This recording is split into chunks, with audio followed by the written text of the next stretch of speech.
Close your eyes. Imagine, if you will, the sound of a world before the hum of electricity, before the constant glow of screens, and before the relentless pace of our modern digital age. We are travelling back to the year 1880. It is a time of immense quiet transition. The American landscape is vast, breathing and still largely untamed. As the sun begins to rise over a wooden farmhouse on the edge of the frontier, there is no alarm clock to jar you from sleep. There is only the soft, rhythmic chirping of crickets, the cool mist clinging to the tall prairie grass, and the faint, distant lowing of cattle waking up in the barn. This is the America of 1880. It is a place where time was not measured in seconds or milliseconds, but in the slow turning of seasons and the rising and setting of the sun. It was an era defined by hard, honest labour, where survival was not a given, but a daily negotiation with nature itself. You might think you know this period from history books, but tonight we are going to peel back the layers of formal history to find the heart of the everyday person. How did they find warmth in the deep winter?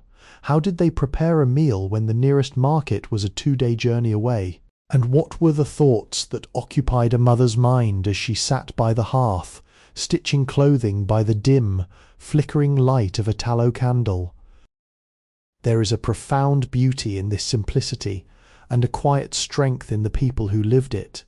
In this series, we will walk the dirt roads of the 19th century, explore the bustling, soot-stained streets of the early industrial cities, and sit at the wooden tables of families whose names have long faded into memory. We are not just observing history, we are breathing it. We are stepping into a world where everything from the bread on the table to the roof over one's head carried the weight and the warmth of human effort. So take a deep breath. Let the anxieties of your modern day drift away like smoke into the twilight, and prepare to step into the past. We are not rushing, there is nowhere else to be. The story of 1880 is waiting for us, and it begins, as all stories do, with the simple act of waking up to a world that was just beginning to change forever. The channel Sleepy History with Kevin is a storytelling platform created for entertainment, inspiration, education, and the promotion of positive emotional values. As the first pale light of dawn filters through the thin muslin curtains of our farmhouse, the house begins to wake, not with a sudden clamour, but with a series of quiet, deliberate movements. The air inside the cabin is crisp, carrying the lingering chill of the night, a reminder that the fire in the cast-iron stove has long since burned down to soft grey embers. The first person to rise, usually the mother, moves with a practised silence, careful not to wake the children tucked under heavy hand-stitched quilts. Her first task is the most fundamental of all, reviving the hearth. She navigates the shadows, her hands moving with the muscle memory of years spent in this kitchen. A few slivers of kindling, a piece of dried bark, and the small golden spark of a match, or perhaps a coal carefully banked from the night before, brings the fire back to life. As the flames lick the metal of the stove, the kitchen begins to lose its bite, the temperature climbing slowly, steadily. This fire is more than just a source of heat. It is the centre of the home, the heartbeat of the family's existence. Once the stove is steady, the focus shifts to the water. In 1880, water did not come from a faucet with a simple turn of a handle. It came from the well, a short, often cold walk from the back door. The rhythmic sound of the bucket hitting the water's surface and the steady creak of the pulley system becomes the morning anthem. Every drop brought into the house is accounted for. There is a weight to this water, not just in the heavy wooden buckets, but in the knowledge of how much labour it took to secure it. The morning routine is a testament to efficiency and conservation. While the water heats for coffee or tea, thoughts turn to the simple breakfast. Perhaps it is oatmeal, stirred patiently, or cornmeal mush served with a spoonful of preserved fruit. There is no rush to get out the door, as the world of 1880 does not demand the hurried, frantic pace of the modern era. Instead, there is a focus on the rhythm of the tasks. Every action, from the kneading of dough for the day's bread to the folding of blankets, is part of a larger, unspoken sequence. It is a slow, methodical preparation for the demands of the day. As the sun climbs higher, casting long golden shadows across the wooden floorboards, the family gathers at the table. The coffee, dark and rich, steam rising in the cool morning air, serves as the grounding force. In this moment, before the work of the fields or the chores of the barn take hold, there is a quiet, shared peace. You can almost feel the texture of the rough-hewn table under your fingertips, smell the faint, comforting scent of wood smoke clinging to the wool of your sweaters, and hear the gentle stirring of a world that is just beginning to unfold its daily mystery. With breakfast finished and the lingering warmth of the hearth still holding the morning chill at bay, the focus of the day shifts outward beyond the threshold of the home to the vast open fields that define the American landscape in 1880. For the men and women who worked the land, the sun was not just a celestial body, it was a taskmaster, a guide, and a clock. There were no timesheets here, only the length of the shadows and the condition of the soil. Stepping out into the morning air, the scale of the world feels immense. The prairie, often stretching to the very edge of the horizon in every direction, is a tapestry of wild grasses swaying gently in the breeze. To work this land was to engage in a struggle that was both grueling and deeply rewarding.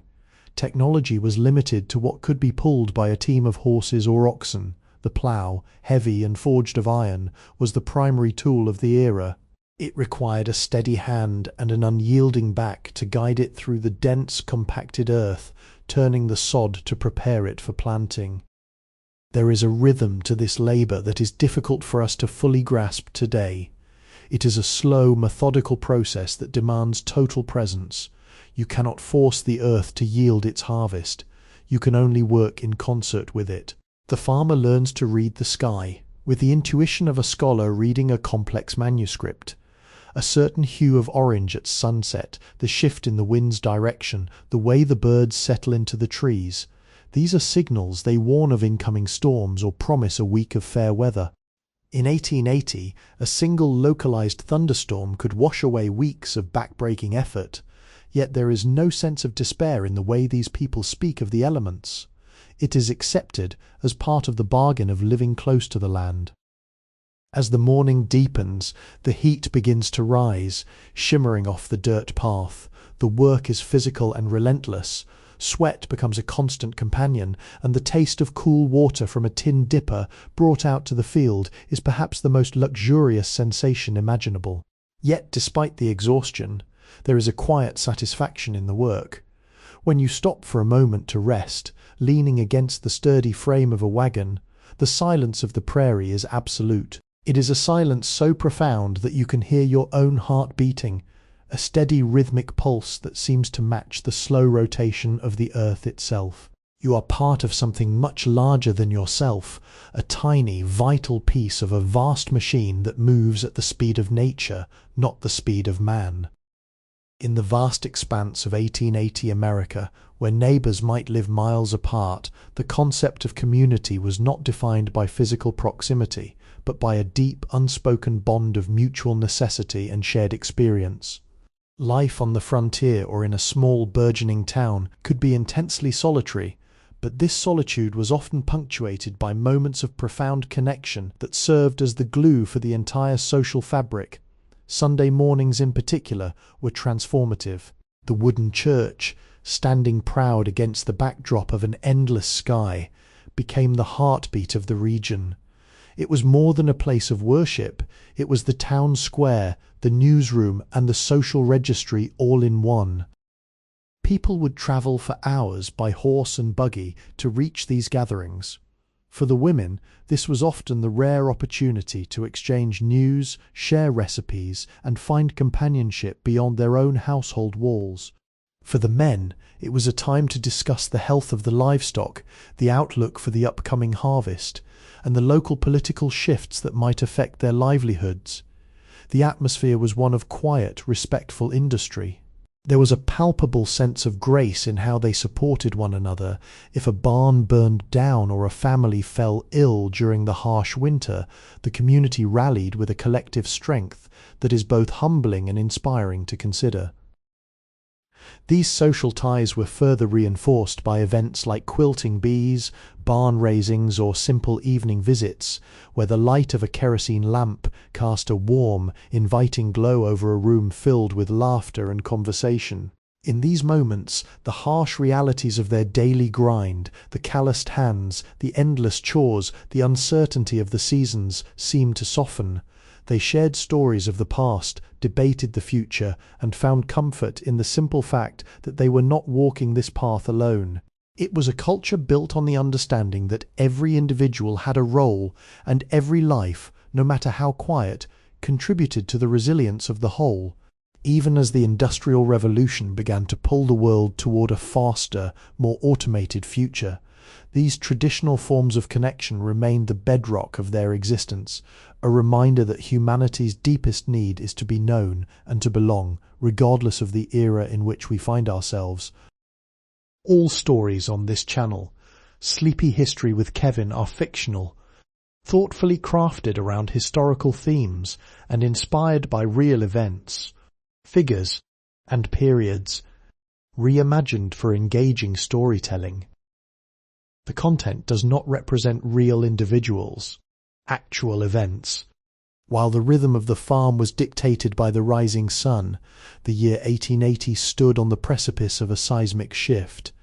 The Industrial Revolution, which had been gathering steam for decades, was finally beginning to penetrate the deepest corners of the American frontier. The arrival of the railroad was the most visible harbinger of this change.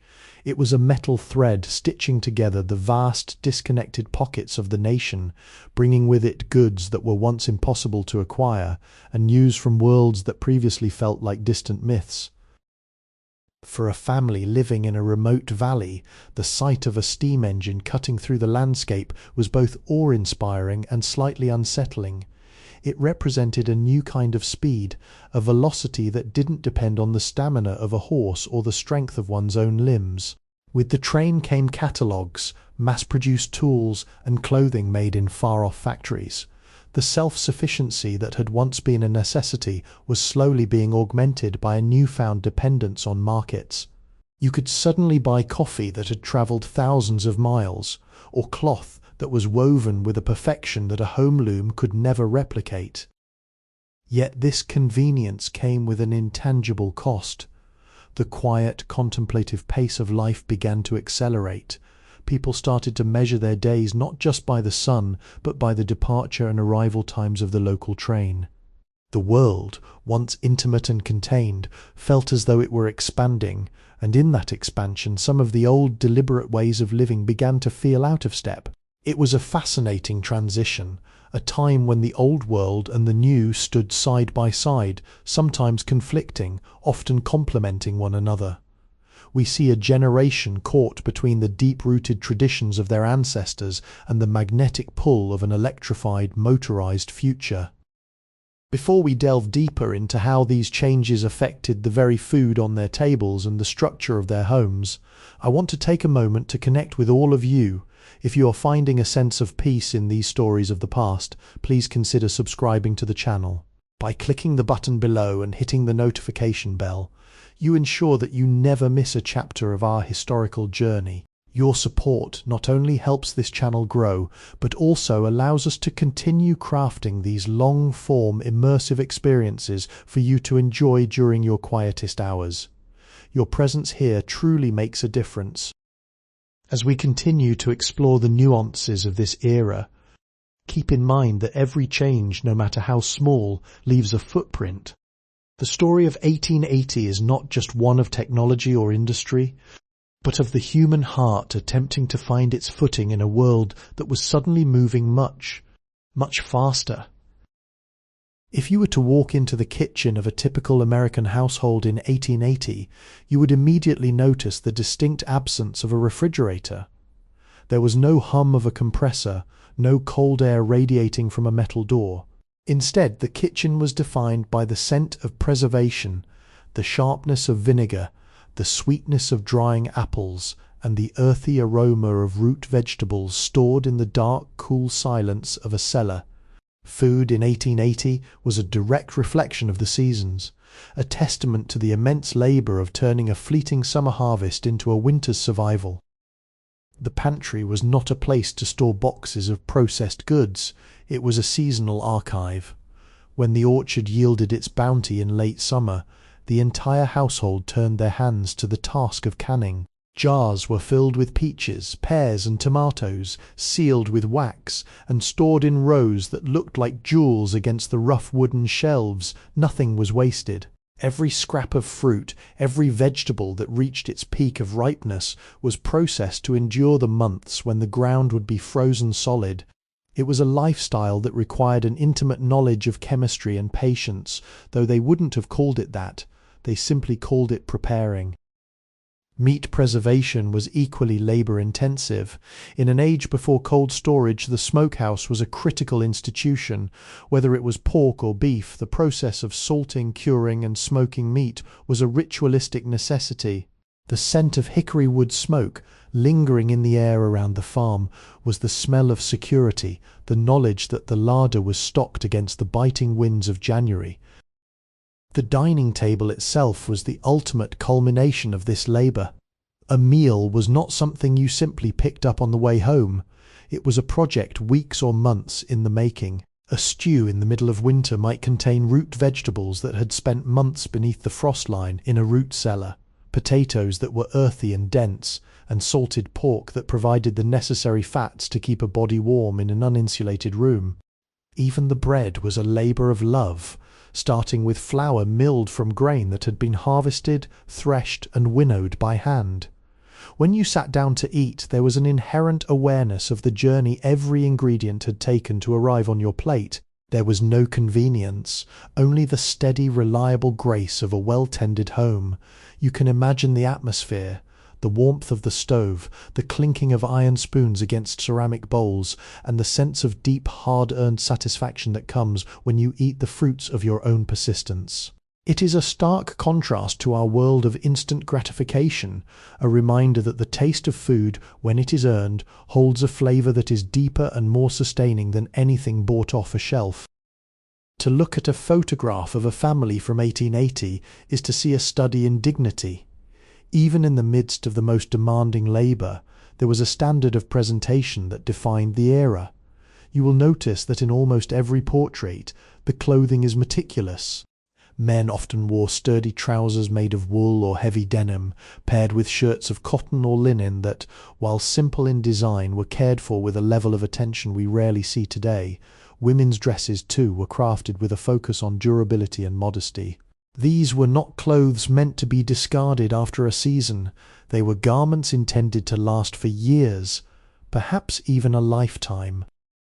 The creation of clothing was a labour-intensive craft. In many homes, the sewing machine was the most prized piece of technology. Before it became a household staple, every seam was stitched by hand, a process that required hours of focused, quiet concentration. Fabric was expensive and it was treated with respect. When a garment wore thin, it was not thrown away. It was mended, patched, and eventually repurposed into quilts or rugs. This cycle of use, from the loom to the needle to the patch and finally to the hearthside rug, created a physical history within every household. Beyond the practicality, there was a deep-seated belief that how one dressed reflected one's character. To be neatly pressed, even if your clothes were faded or worn, was to show respect for your neighbours and yourself. On Sundays, the transformation was even more pronounced. The work clothes were set aside and the Sunday best, often a single well-preserved outfit, was brought out. There was a solemnity to this ritual. It signalled a shift from the physical grind of the week to a day of reflection and community. As you imagine these scenes, visualize the texture of the fabrics, the scratchy warmth of thick wool, the cool, crisp feel of linen, and the weight of heavy buttons made of bone or brass. There was a certain weight to life in 1880, quite literally. You carried the history of your labour on your back. There was no fast fashion, only the slow, steady rhythm of creation and preservation. It taught a lesson in value that is often lost in our modern world of convenience. It was a time when you knew exactly how many hours of work it took to earn a new pair of boots, and perhaps that is why they were polished until they shone, and why they were kept oiled and repaired long after the leather had begun to crack. It is a world of substance, a world where what you wore was a quiet, constant statement of who you were and how you moved through the landscape of the 19th century. In the year 1880, the fragility of life was a truth that every family understood intimately. There were no urgent care clinics to visit for a sudden fever, nor was there an ambulance to call in a moment of crisis. Medicine was, in many ways, an art form practiced at the kitchen table, drawing from a deep well of ancestral knowledge, local botany, and sheer unwavering faith. If a child fell ill, the mother became the apothecary. She knew which dried leaves would soothe a cough, which poultices could draw out an infection, and which roots could help a fever break. This reliance on home remedies was not born of choice, but of necessity. Distance was the greatest enemy of health. For those living on the frontier or in isolated farming communities, a doctor might be a full day's ride away if one existed in the region at all. This environment bred a particular kind of resilience. People learned to live with a higher threshold for pain and a profound acceptance of the natural cycles of health and sickness. It was a world where a simple scratch could be a source of constant worry, yet where the recovery from a serious illness was celebrated as a hard-won victory. The atmosphere in a home during such times was heavy with a quiet, collective vigilance. There was a solemnity to the way families cared for one another, a tenderness that spoke of the deep bonds forged in the face of uncertainty. They understood that their survival was not guaranteed, and in that vulnerability they found a way to support one another that felt both profound and deeply human. It was a life lived in a closer, more immediate relationship with the boundaries of existence. As we journey together through these pages of history, I want to thank you for being a part of this community. If you are enjoying this deep dive into the lives of those who came before us, please consider liking this video and sharing it with someone who might also appreciate a quiet historical escape.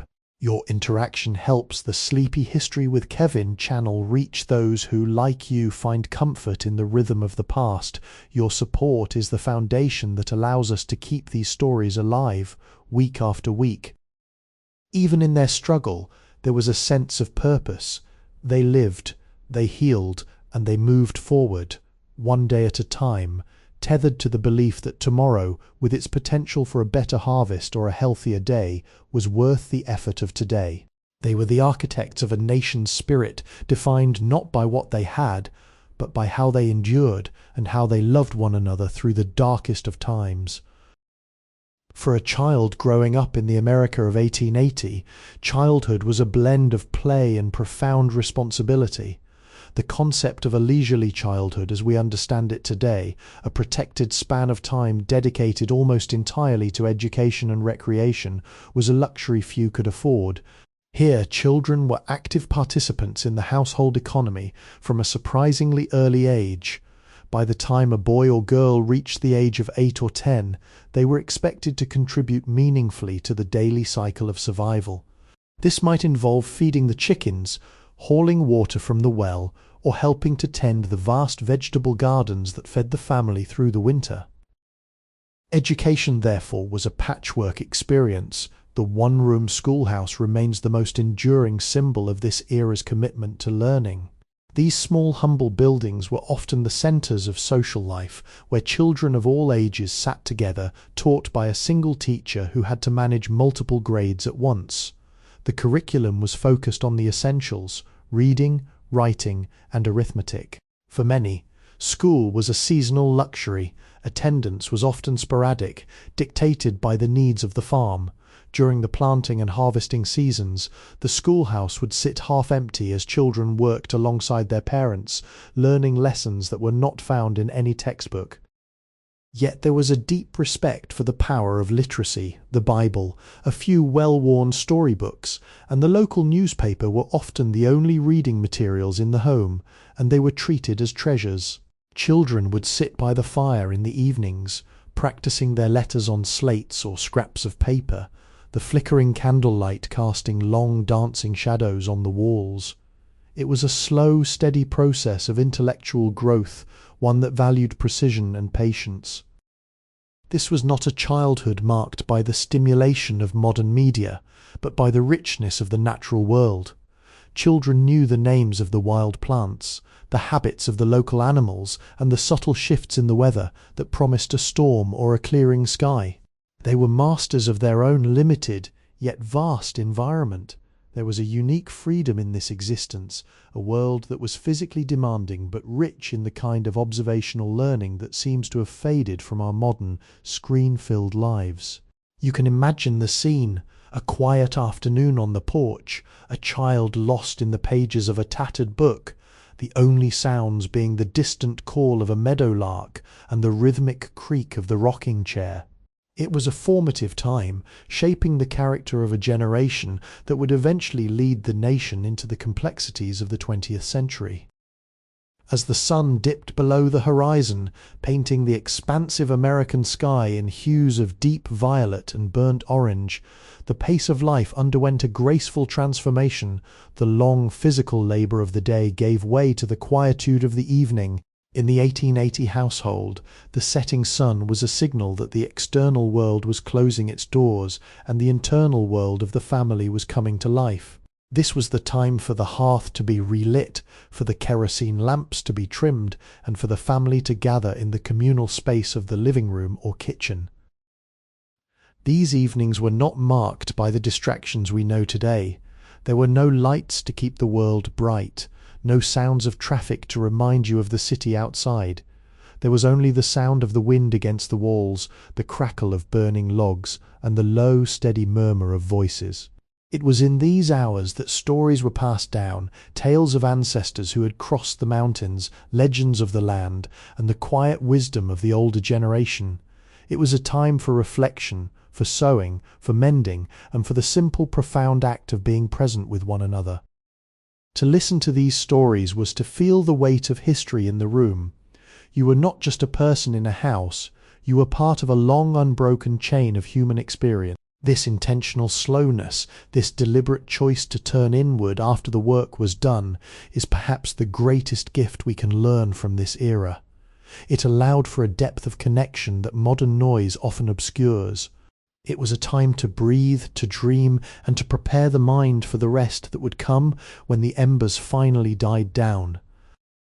If you have been finding comfort in this journey through the quiet history of 1880, we invite you to become a more active part of our community. Please consider hitting the like button, as this helps our stories reach others who are looking for a gentle historical pause in their day. Furthermore, we would love to hear your thoughts. What aspect of this 19th century life resonates most with you?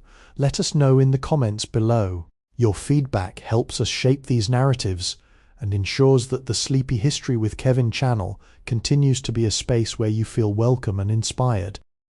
As the house settles into the night, the darkness outside seems to press gently against the window panes. Inside, the air is thick with the scent of wood smoke and the lingering warmth of the day's work. There is a profound, unshakable peace in knowing that for tonight, the work is done. The world is quiet, the fire is banked, the chores are finished, and the only thing left to do is to let the mind drift into the stillness of the past, carried by the rhythm of a time when life moved at the speed of a human heartbeat. When the grip of winter truly settled over the American landscape in 1880, the world felt as though it had been erased by a single, infinite stroke of white. The vast prairies, which had been vibrant with the gold and green of summer, were now dormant, hidden beneath a thick, unforgiving blanket of snow. In these months, the rhythm of life slowed to a heartbeat. The frantic, busy energy of the harvest season was replaced by a profound, almost sacred stillness. It was a time of introspection, where the physical boundaries of the home became the entire universe. Imagine standing at the door of a solitary farmhouse, looking out into the twilight of a January evening. The sky is a bruised purple, and the air is so cold it feels brittle, as if it might shatter at the slightest disturbance. There is no sound, none of the distant mechanical hums that define our modern existence. Only the occasional sharp crack of a tree branch weighted down by ice, or the soft muffled thud of snow sliding from a roof. In 1880, this silence was not something to be feared. It was a companion. It was the backdrop against which the human spirit tested its own endurance.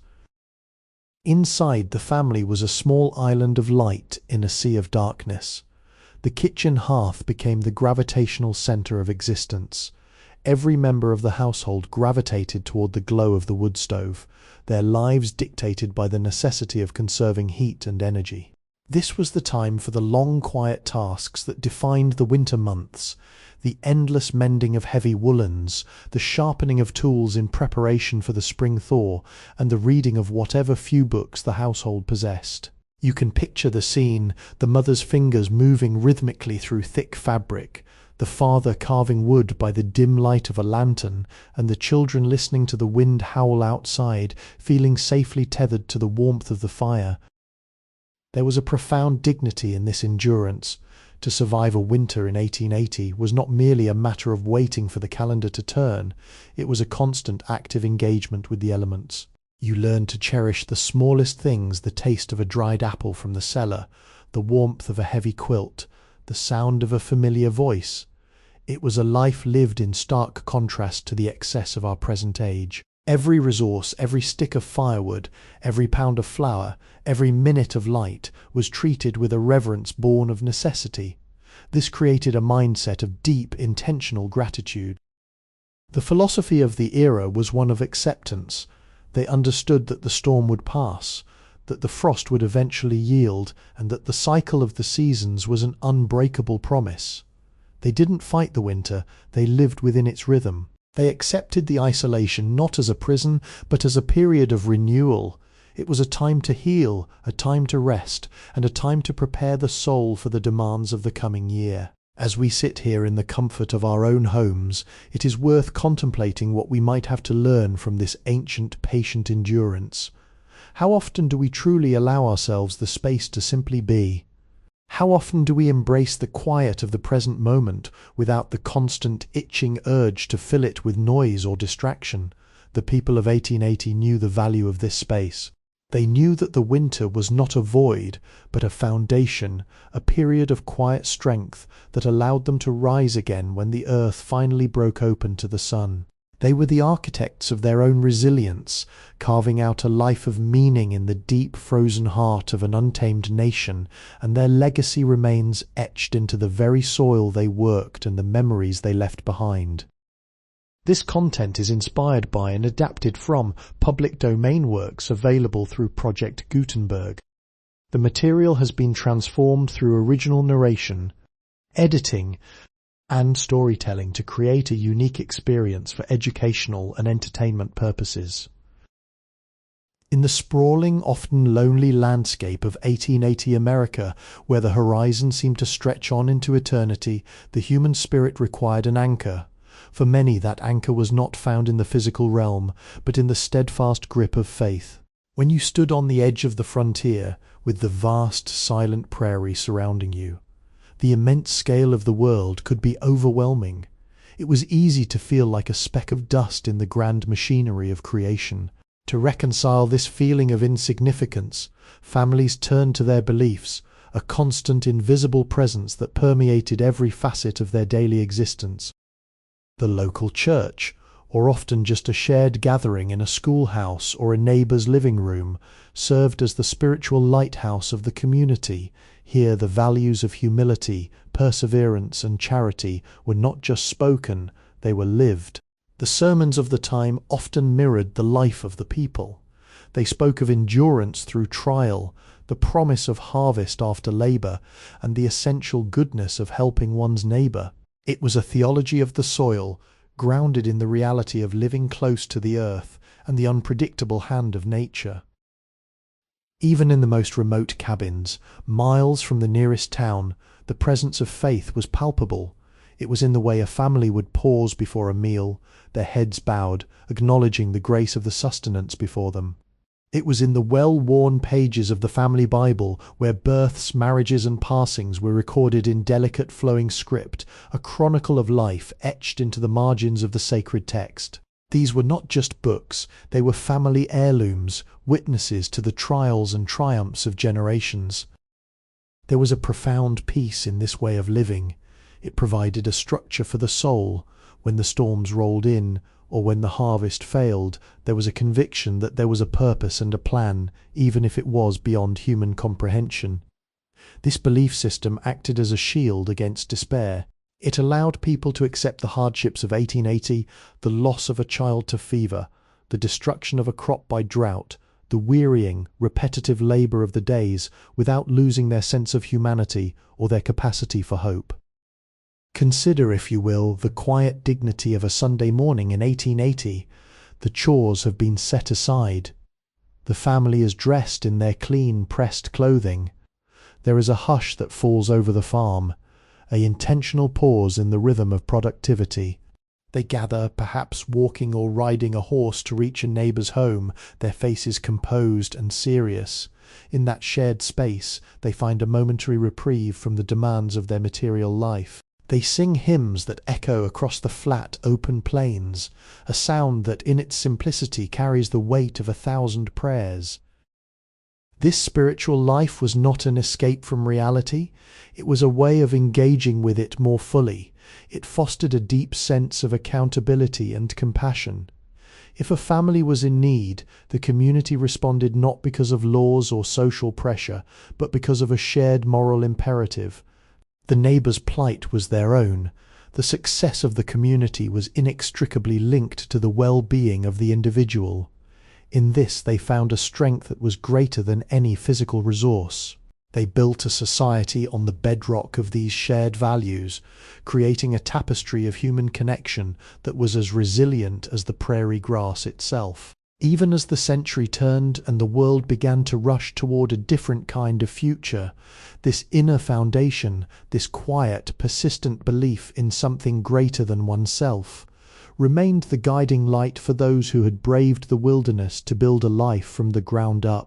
It is a testament to the resilience of the human heart, which, even in the depths of winter or the heat of the summer sun, continues to seek meaning, connection, and a sense of belonging in the vast, beautiful, and often challenging mystery of our existence. In 1880, to step outside the walls of one's home was to enter a world that did not belong to you, at least not entirely. The vast, unmanicured American wilderness was a place of wild, untamed agency. For the families living on the edge of the frontier, the presence of wildlife was an inescapable daily reality that coloured every decision, from where to plant the garden to how to secure the livestock at night. This was not a world where animals were distant curiosities. They were neighbours, competitors, and sometimes the very reason for a family's survival or ruin. Consider the landscape of the prairie at dusk. There is a sense of ancient intelligence in the way the wind moves through the tall, undulating grass. The local wildlife, the wolves that haunted the periphery of the settlements, the coyotes whose nocturnal cries served as a haunting reminder of the darkness, and the vast shifting herds of deer and elk were all part of a delicate, complex web that the human inhabitants were only beginning to understand. There was a constant, unspoken tension in the air. A farmer knew that a poorly secured henhouse was an invitation to the foxes that slunk through the long shadows of the evening. This created a level of situational awareness that we have largely lost in our modern climate-controlled environments. Yet beyond the necessity of protection, there was a profound sense of awe. The people of this era observed the patterns of nature with the precision of naturalists. They knew when the birds would migrate, what the behaviour of a particular animal foretold about the coming weather, and how to read the tracks left in the soft mud after a rain. This knowledge was vital, but it was also deeply philosophical. It taught them their place in the hierarchy of existence. They were not masters of this landscape, they were guests, striving to carve out a living in a territory that belonged to the wild. There were stories told around the dinner table, tales of close encounters, of moments where the human path crossed with the path of a powerful beast, and the silence that followed in the wake of such a meeting. These stories were often told with a reverence that is hard to capture in our world of screens. You can imagine the atmosphere in the room, the flicker of the fire, the way the voices drop to a conspiratorial whisper, and the wide, captivated eyes of the children as they hear of the bear seen near the creek or the eagle circling high above the valley. These were not just cautionary tales, they were accounts of a world that felt alive, breathing, and deeply connected. This relationship was also defined by a sense of economy. Every resource provided by the wilderness was used with gratitude. Hunting was not a sport, it was a seasonal necessity to stock the larder for the lean, cold months ahead. The process of tracking, the patient waiting, and the ultimate harvesting of game were rituals steeped in respect. There was no wastage. Everything from the hide to the bone was repurposed, honouring the life that had been taken to sustain the family. This was a cycle of life that was direct, honest, and stripped of the artificial barriers we have built today. As we reflect on this, it is fascinating to think about the psychological impact of living in such proximity to the wild. The barrier between inside and outside was permeable. The sounds of the woods bled into the sounds of the home. The smells of the earth were always present, drifting through the seams of the wooden walls. It fostered a mindset that was constantly attuned to the subtle shifts in the environment. It was a life lived in high definition, where every movement in the grass, every change in the wind, and every call in the night carried meaning.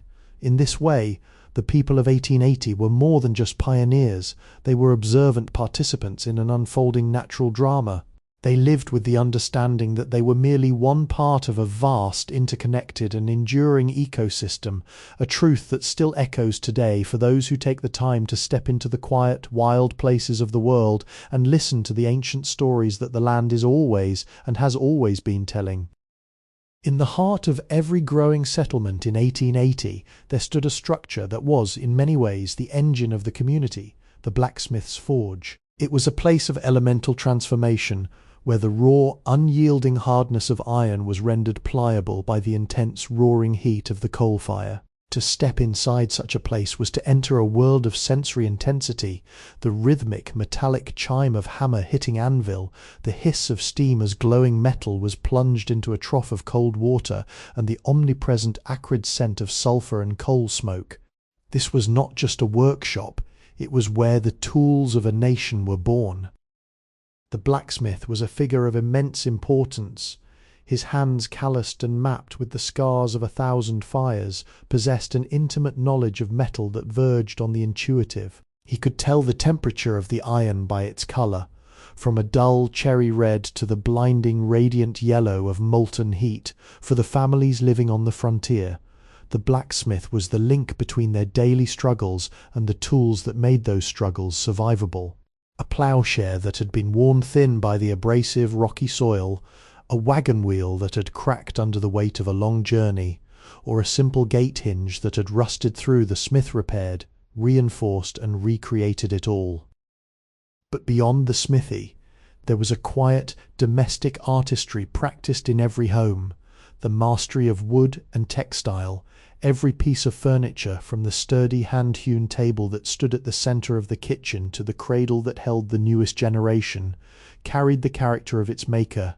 There was a specific weight to these objects. They were not mass-produced, lightweight items designed for convenience. They were heavy, solid, and built to survive the decades. The grain of the oak, the smoothness of the pine, the way a joint was fitted together with a hand-planed peg, these details were a silent language of care and commitment. This was a time when things were meant to be fixed, not replaced. This mindset of maintenance was a defining characteristic of the 1880s. A tool was a partner in labour, and it was treated with a level of respect that we find difficult to replicate today. You oiled the gears, you sharpened the blades, you kept the handles tight. You knew the history of every tool in your shed. You knew which grandfather had forged the axe, which father had repaired the handle. The physical objects of their world were repositories of memory and effort. They were tangible links to the past and promises kept for the future. Consider the satisfaction of using a tool that has been perfectly balanced for your hand. There is a connection between the user and the implement, a sense of extension and purpose. When a farmer guided a plough, he was not just moving dirt, he was engaged in a dialogue with the land, his movements amplified by the leverage of the iron. This harmony between human intent and physical application was the bedrock of their daily success. It taught a patience that is rare in our age of instant replacement. If a tool broke, you didn't look for a new one, you looked for a way to restore its function. You learned the properties of the material, the limits of the metal, and the capabilities of your own strength. There was a profound sense of self-reliance in this culture of repair. It fostered a resilience that went beyond the physical. It taught that problems were not meant to be discarded but solved. It encouraged a deep analytical engagement with the world around you. When you look at the artifacts of this era, the rusted, weathered remnants of a life lived outdoors, you're looking at a history of persistence. You're seeing the evidence of countless hours of focused, patient work. These objects were not just functional. They were artifacts of a life lived with intentionality. They remind us that the things we choose to surround ourselves with and the care we invest in them define the quality of our existence. In a world that is increasingly ephemeral and detached, the memory of these solid, well-crafted lives offers a grounding perspective. It speaks to the beauty of the slow-made, the endurance of the well-kept, and the enduring value of a life constructed with one's own hands, refined in the furnace of time, and built to last long after the fire has cooled and the shop doors have been closed for the evening. In the year 1880, as the shadows lengthened across the prairie and the golden light of sunset faded into the deep indigo expanse of a star-dusted night, the true work of the day often began. This was not the work of the fields or the hearth, but the work of the soul, the act of storytelling. Without the constant influx of external narratives, the newspapers, the telegraph wires, the distant hum of the wider world, the local community became a vessel for oral history. Every family gathering, every quiet evening spent by the stove was an opportunity to weave the tapestry of their collective experience. The stories shared during these hours were more than just entertainment. They were the maps by which they navigated their lives. They told tales of the journey across the mountains, of the resilience required to break the sod of a new frontier, and of the ancestors who had left their homes in the east to find something different in the west. These stories were often told in a slow, rhythmic cadence, mirrored by the ticking of the clock or the steady pulse of a rocking chair. It was a language of memory, where every word was chosen with care, and every pause allowed the listener to fill the silence with their own imagination. Consider the atmosphere. The room is dim, lit only by the warm, fluctuating glow of the kerosene lamp and the embers in the stove. The voices are low-pitched to the intimacy of the space. The children, tucked into blankets, listen with an intensity that seems to suspend time itself. They are learning not just facts about the past, but the values that defined their people, the importance of keeping one's word, the necessity of kindness in times of hardship, and the deep, abiding respect for the land that sustained them. These lessons were absorbed not through lectures, but through the visceral, emotional weight of the stories themselves. This culture of storytelling was also a form of psychological architecture. It provided a sense of continuity. In an age of rapid change and physical displacement, these narratives served as a tether, connecting the individual to a larger historical whole. They were a reminder that they were not the first to endure, and they would not be the last. When a story of survival was shared, it became a part of the listener's own internal resources. It became a blueprint for how to handle the inevitable difficulties that life on the frontier would throw their way. The themes were universal, yet deeply personal. There were stories of great storms, of near misses with disaster, of mysterious strangers who offered help when it was needed most, and of the quiet, everyday heroics of mothers and fathers who kept the home fires burning against all odds. These stories were refined over years, polished by the telling until they felt as familiar as an old coat. They became the myths of the community, the bedrock upon which their social identity was built. And because they were spoken, they were living things. They changed slightly with each telling, adapting to the audience and the moment, yet the core truth remained intact, a beacon in the darkness of the vast, indifferent landscape. This tradition of storytelling reminds us of the profound power of the human voice. In our own time, we are inundated with information, yet we often feel a strange, haunting sense of disconnection. We have access to the world's knowledge, but we seem to have lost the intimacy of the shared narrative. The people of 1880 knew the value of gathering together, of silencing the outside noise, and of simply listening. They understood that to tell a story is to affirm one's existence, to share one's burdens, and to celebrate the persistence of the human spirit. It is a lesson that feels particularly resonant as we sit here tonight, drifting away from the complexities of our day and into the quiet, starlit world of the past. It is an invitation to slow down, to listen to the echoes of those who came before us, and to find in their stories the same strength, the same comfort, and the same enduring hope that sustained them through the long, cold nights of a century ago. The embers are still glowing, the light is soft, and the story continues to unfold, holding us in its gentle, rhythmic embrace until the world outside fades entirely from view.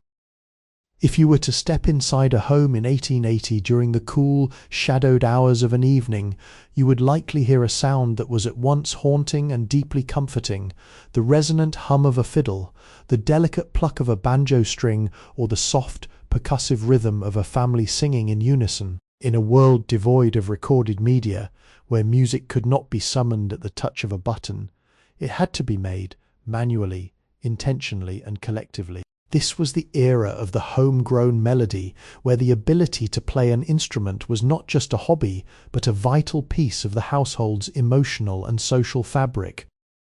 Music in 1880 was an act of participation. It was not something you listened to passively, it was something you created. Instruments were often passed down through generations, a well-worn guitar, a fiddle with a varnish darkened by the oils of 100 hands, or a reed organ that stood in the parlour like a silent waiting monument. These instruments were treated with a reverence usually reserved for the most essential tools. They were maintained, tuned with a careful ear, and played with a devotion that transformed the domestic space into a sanctuary. On a Saturday night, when the heavy labour of the week had finally ceased, the parlour would come alive. The kerosene lamps would be turned up, casting a soft golden glow over the room. The space might be crowded with neighbours who had travelled miles, their boots dusty from the road, their faces weary but expectant. As the first notes began to drift through the room, the atmosphere would shift. The exhaustion of the farm, the anxieties of the harvest, and the isolation of the frontier seemed to evaporate. In their place, a common rhythm took hold, a shared language of melody that transcended the individual burdens of those present. The music of the time was often built upon the foundations of old traditions, brought across oceans and mountains, and adapted to the new American reality. It was a music of storytelling, ballads of lost love, laments for the hard times, and lively jigs that could make even the most tired feet want to tap along. There was a raw, unfiltered honesty to these songs.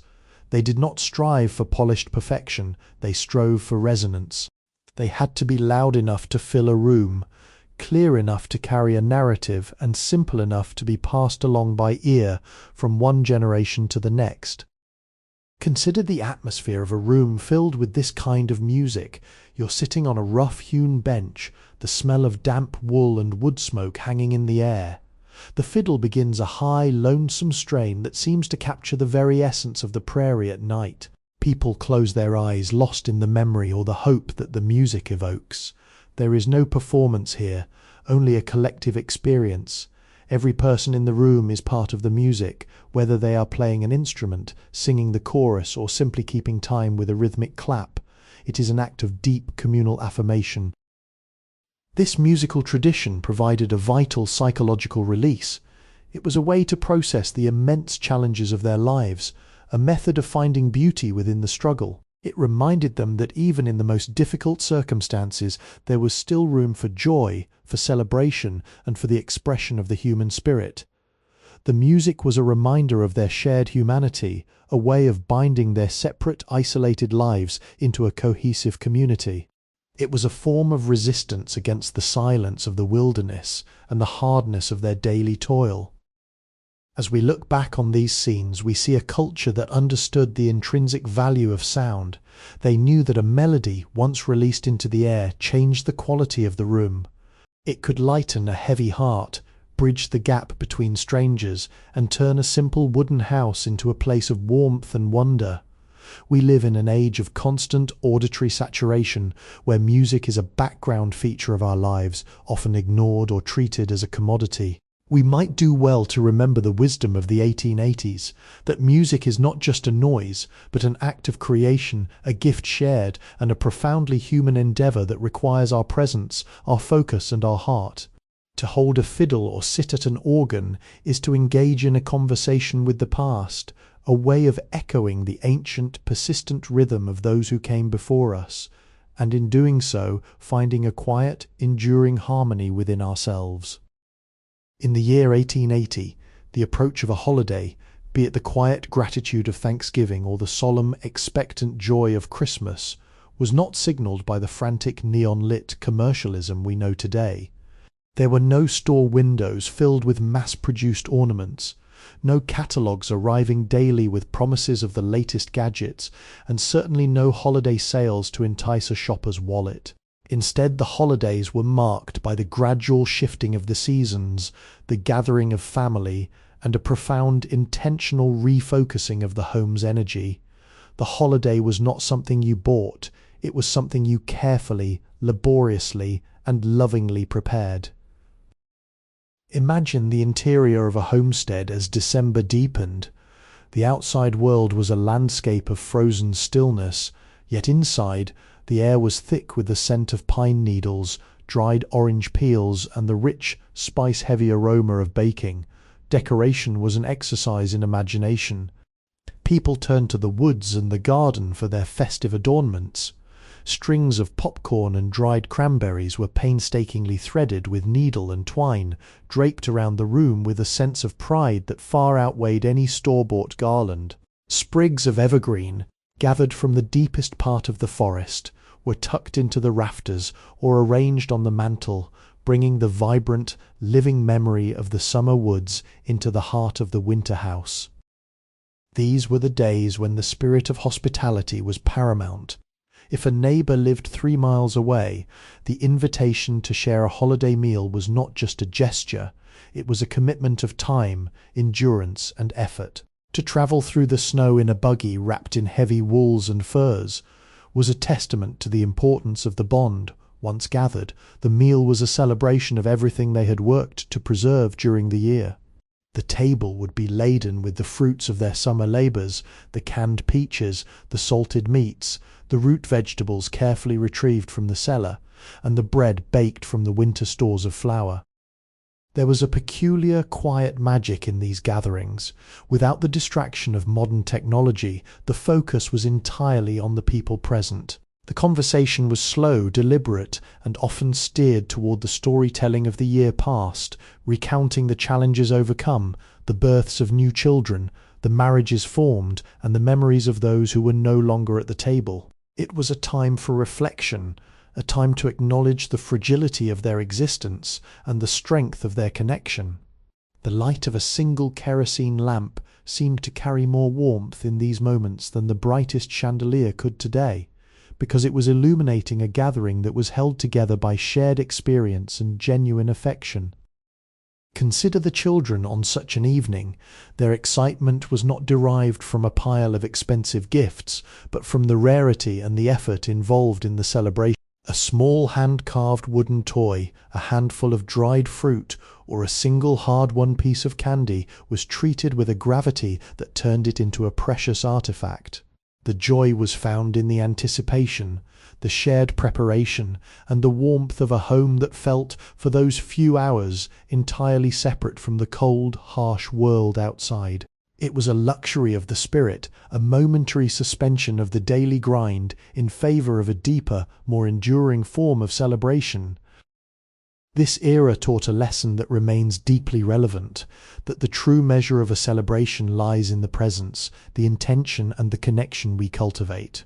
We have gained so much in terms of convenience and abundance, but in the process we have perhaps lost some of that quiet, focused intensity that turned a simple meal into a feast and a quiet room into a sanctuary. In 1880, they understood that the holidays were a time to honour the cycle of the year, to recognise the importance of the community, and to nurture the flame of human connection against the biting cold of the winter darkness.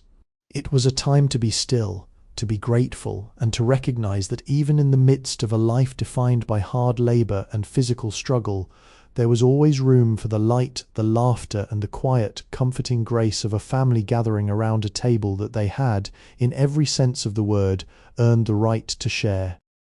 As the decade of the 1880s began to mature, the very fabric of American life felt the initial, subtle vibrations of a world on the cusp of transformation. To the inhabitants of the quiet, rural homesteads we have been visiting, these changes often arrived as rumours, a new telegraph line being strung across the distant plains, a report of a town further east where electricity had begun to illuminate the streets, or the arrival of a new catalogue-ordered tool that promised to do in an hour what had previously taken a full day of back-breaking labour. It was an era of profound juxtaposition, the slow, measured pulse of the agrarian past existing alongside the frantic mechanical heart of an industrial future. There is a certain poignancy in this transition for those who had spent their entire lives living by the rotation of the earth and the length of the sun's shadow. The encroaching modernization felt like a guest who had overstayed their welcome, unavoidable, fascinating and vaguely intrusive. The quiet of the prairie, once an absolute and comforting constant, began to be interrupted by the distant rhythmic chug of the locomotive, a sound that signalled not just physical transit, but the acceleration of time itself. The world was shrinking. The isolation that had once defined the frontier experience was slowly being eroded, one rail and one wire at a time. Imagine standing on a porch during one of these twilight transitions. The air is still fragrant with the scent of wild grass and cooling earth, just as it had been for centuries. But looking out toward the horizon, you might see the flickering, unnatural glow of a distant town, or hear the sharp, insistent call of a telegraph office where, only a few years prior, there had been nothing but the whisper of the wind. This was the moment when the human relationship with time began to irrevocably change. We were no longer beholden only to the natural clock. We were becoming subject to a man-made schedule, one that demanded faster production, wider reach, and a constant upward mobility. The psychological impact of this cannot be overstated. For a generation that had found its meaning in the slow, meticulous cultivation of the land, the promise of efficiency was a double-edged sword. It meant less physical suffering, certainly less time spent at the hand pump, less labour spent on the threshing floor, but it also meant a distancing from the very source of their sustenance. The direct tactile engagement with the world was being replaced by intermediaries, machines, systems, and global markets. They were becoming, in a way, observers of their own lives rather than the primary architects of their survival. Yet there was also a deep, resilient curiosity. The people of 1880 were not fearful of progress. They were simply cautious of losing the essential humanity that had been forged in the crucible of their struggle. They looked at the new tools, the new methods, and the new possibilities with a mix of wonder and skepticism. They understood that the world was moving toward a future of incredible potential, even if it meant leaving behind the quiet, deliberate pace that had shaped their identity. It was a time of looking back to honour the foundations they had built, while slowly, tentatively, turning their gaze toward a horizon that was no longer empty, but filled with the promise and the complexity of an electrified, interconnected reality. As we linger in this final threshold, we see them standing at the doorway of the 20th century. They are the same people we met at the beginning, hard-working, deeply connected to their neighbours, and anchored by a faith in the resilience of the human spirit. But they are now tasked with the heavy responsibility of carrying the legacy of the old world into the blinding light of the new. They were not just the pioneers of the soil, they were the pioneers of a new way of existing.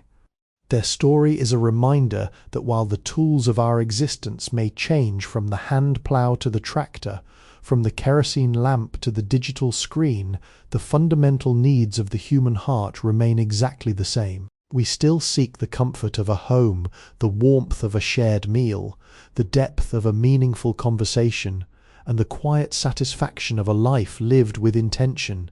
And that, perhaps, is the most enduring gift of the 1880s, the realization that no matter how fast the world moves, we always carry the quiet, steady rhythm of the past within us, a beacon that guides us back to the essentials whenever the roar of the modern age becomes too loud to bear.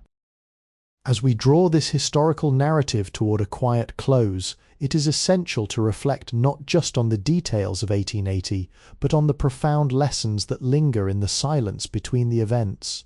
We have walked the dirt paths of the frontier, sat by the low-burning hearths of wooden cabins, and listened to the rhythmic sounds of a world that measured time in seasons rather than in seconds.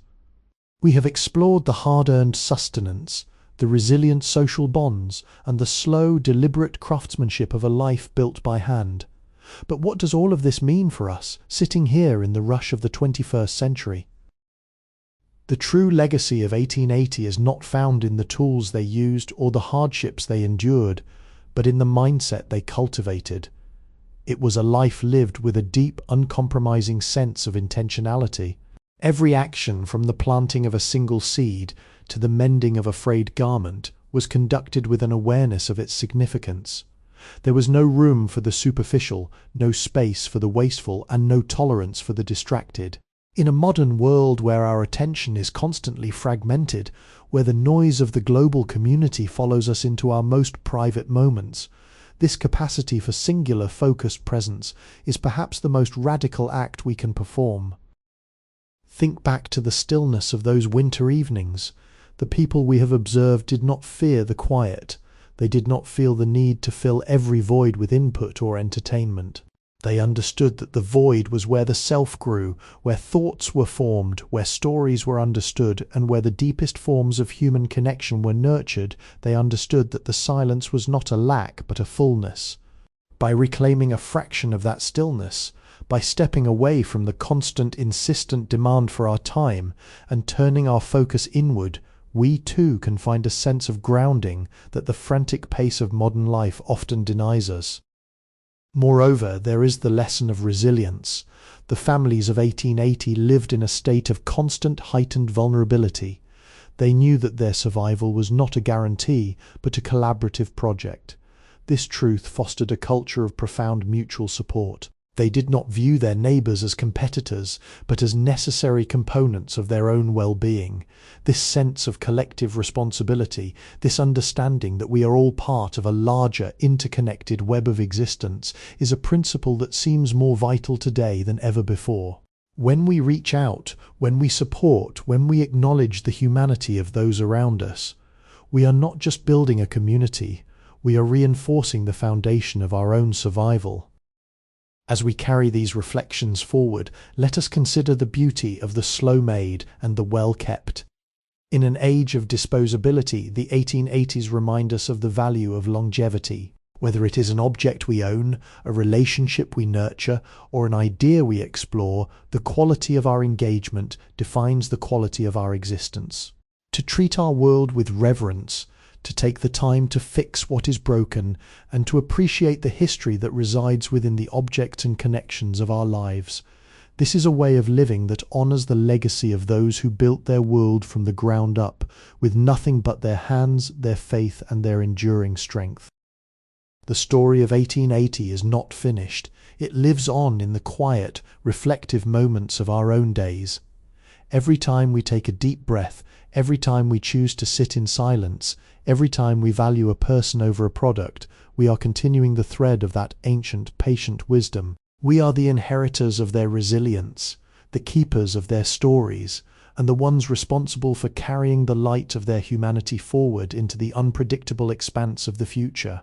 The prairie grass still sways in the wind, the stars still shine with the same indifferent brilliance over the vastness of the land, and the fundamental human need to find meaning, to be known and to belong remains as vital and as persistent as ever. The fire in the hearth may have cooled, but the warmth of the memory, the quiet, steady glow of a life lived with heart and intent, continues to burn, a small, persistent star in the twilight of our modern existence, waiting for us to notice, to appreciate, and to make our own. If you find yourself often yearning for a sense of peace that seems elusive in our modern, hyper-connected world, perhaps the secret lies not in escaping to a different time, but in adopting the perspective of those who lived within the quietude of 1880. It was a life characterized by a certain kind of mental horizon. They didn't have to concern themselves with events happening 1,000 miles away, nor were they bombarded by the opinions of millions. Their focus was immediate, local, and deeply human. To recreate that horizon in our own lives is to practice a modern form of the frontier spirit, the deliberate narrowing of one's attention to what is truly essential. Consider the simple act of observation. In 1880, to observe a cloud was to predict the harvest. To observe a change in the wind was to prepare for the winter. There was a direct causal relationship between their attention and their survival. Today, we observe the world through a screen, often missing the textures and the nuances of the reality unfolding right in front of us. By slowing down our intake, by consciously choosing to notice the subtle shifts in our own environment, the way light plays on a leaf, the cadence of a friend's voice, the specific fleeting beauty of a seasonal shift, we begin to cultivate that same heightened sense of presence. It is a way of reclaiming our own agency, of becoming the masters of our own mental space, rather than passive recipients of an endless stream of digital noise. This also brings us to the concept of the internal hearth. Just as every family in 1880 relied on the physical warmth of the kitchen stove to see them through the darkest, coldest nights, we too must find a way to kindle a warmth within ourselves that is independent of external circumstances. This is the warmth of self-reflection, of intellectual curiosity, and of emotional balance.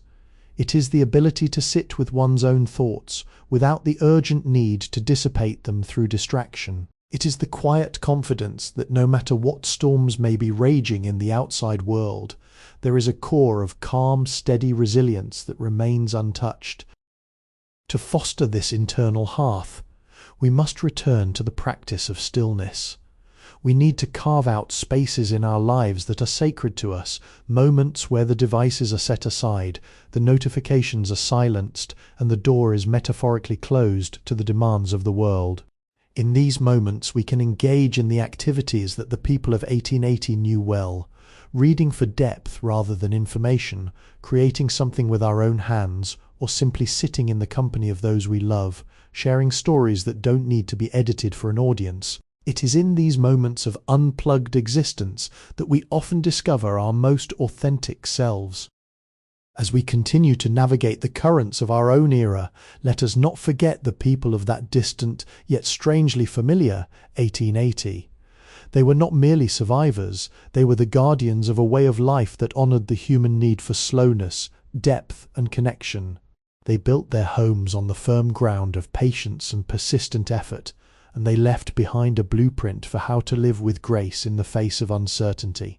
We are the beneficiaries of their labour, the inheritors of their stories, and the ones now tasked with keeping that flame of intentional living alive. It is a quiet, steady responsibility, one that asks us not for great sweeping changes, but for the small daily commitment to value the quality of our days over the quantity of our tasks. Imagine, just for a moment, the world of 1880 once more. The sun is setting behind the distant line of trees, casting a long golden light across the landscape.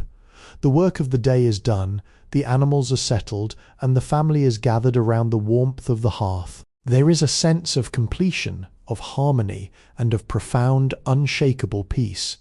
That world still exists, not in the geography of the past, but in the landscape of our own hearts. It is always there, waiting for us to choose it, waiting for us to slow down enough to feel it, and waiting for us to realize that the most beautiful, meaningful parts of our lives are often the ones that are lived in the quiet, in the simple, and in the present.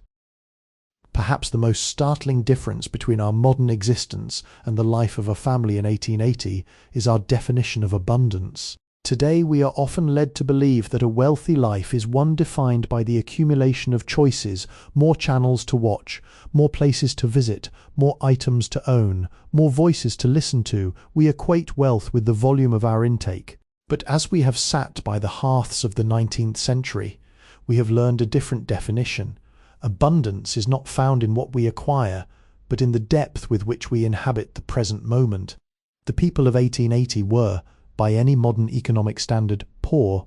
They possessed very little in the way of material comforts, yet, in their ability to experience the full weight of a season, the full gravity of a human relationship, and the full silence of a winter night, they lived lives of immense quiet richness. This realization challenges us to re-examine our own daily routines. How often do we move through our day with our eyes fixed on the next task, the next notification, the next obligation? We treat our time like a resource to be burned, a currency to be spent as quickly as possible. But consider the perspective of the pioneer, for whom time was not an enemy to be defeated, but a landscape to be traversed. They knew that there were only so many hours in a day, and they honored that limitation by focusing their energy on what was essential. They didn't try to do everything. They did what was necessary, and they did it with a focused, deliberate care that imbued their work with dignity. When we strip away the layers of modern convenience, we find that our fundamental human needs remain unchanged. We still require the sense of security that comes from a well-tended home. We still require the social sustenance of authentic face-to-face interaction, and we still require the intellectual and spiritual space to process our experiences. By consciously creating 1880-like pockets of time in our modern schedule, moments of absolute unplugged clarity, we can begin to bridge the gap between our high-speed reality and our need for human-scale existence.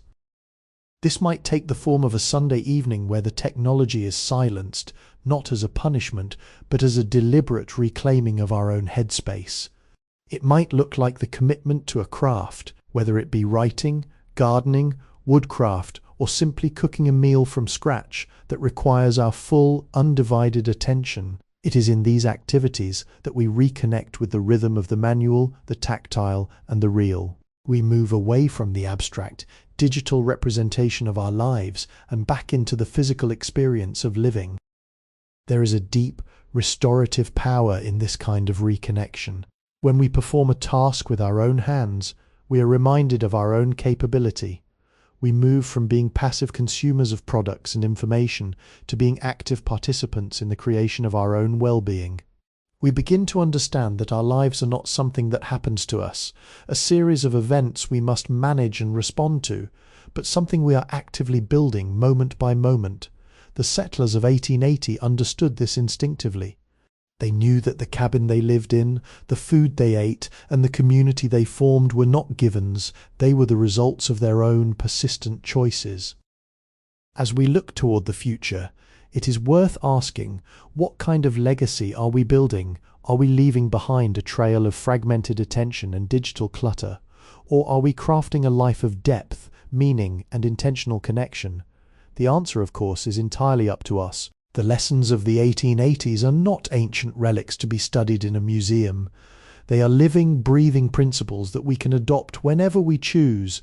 We can choose to slow down. We can choose to be present. We can choose to value the quality of our interactions over the quantity of our distractions, and in doing so we become the authors of a new kind of story, one that is rooted in the wisdom of the past but written in the language of the present. We become the bridge between the quiet, steady rhythm of the 19th century and the rushing, uncertain tide of the future, carrying with us the understanding that no matter how much the world changes, the heart's desire for peace, for connection, and for a life of quiet significance remains the same, constant North Star guiding us home. In 1880, if you stood on the edge of the great American prairies, the silence was not just an absence of noise, it was an absence of connection. A message sent from the Atlantic coast to the burgeoning settlements of the West could take weeks to arrive, a temporal lag that shaped the very psyche of the nation. But by 1880, this era of isolation was being dismantled, not by decree, but by the relentless advancement of steel and copper. The railway was more than a transit system. It was the nervous system of an industrializing empire, and the telegraph was its instant electric impulse. Consider the geopolitical gravity of this shift before the rail.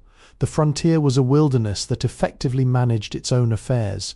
The central government in Washington was a distant, often theoretical concept.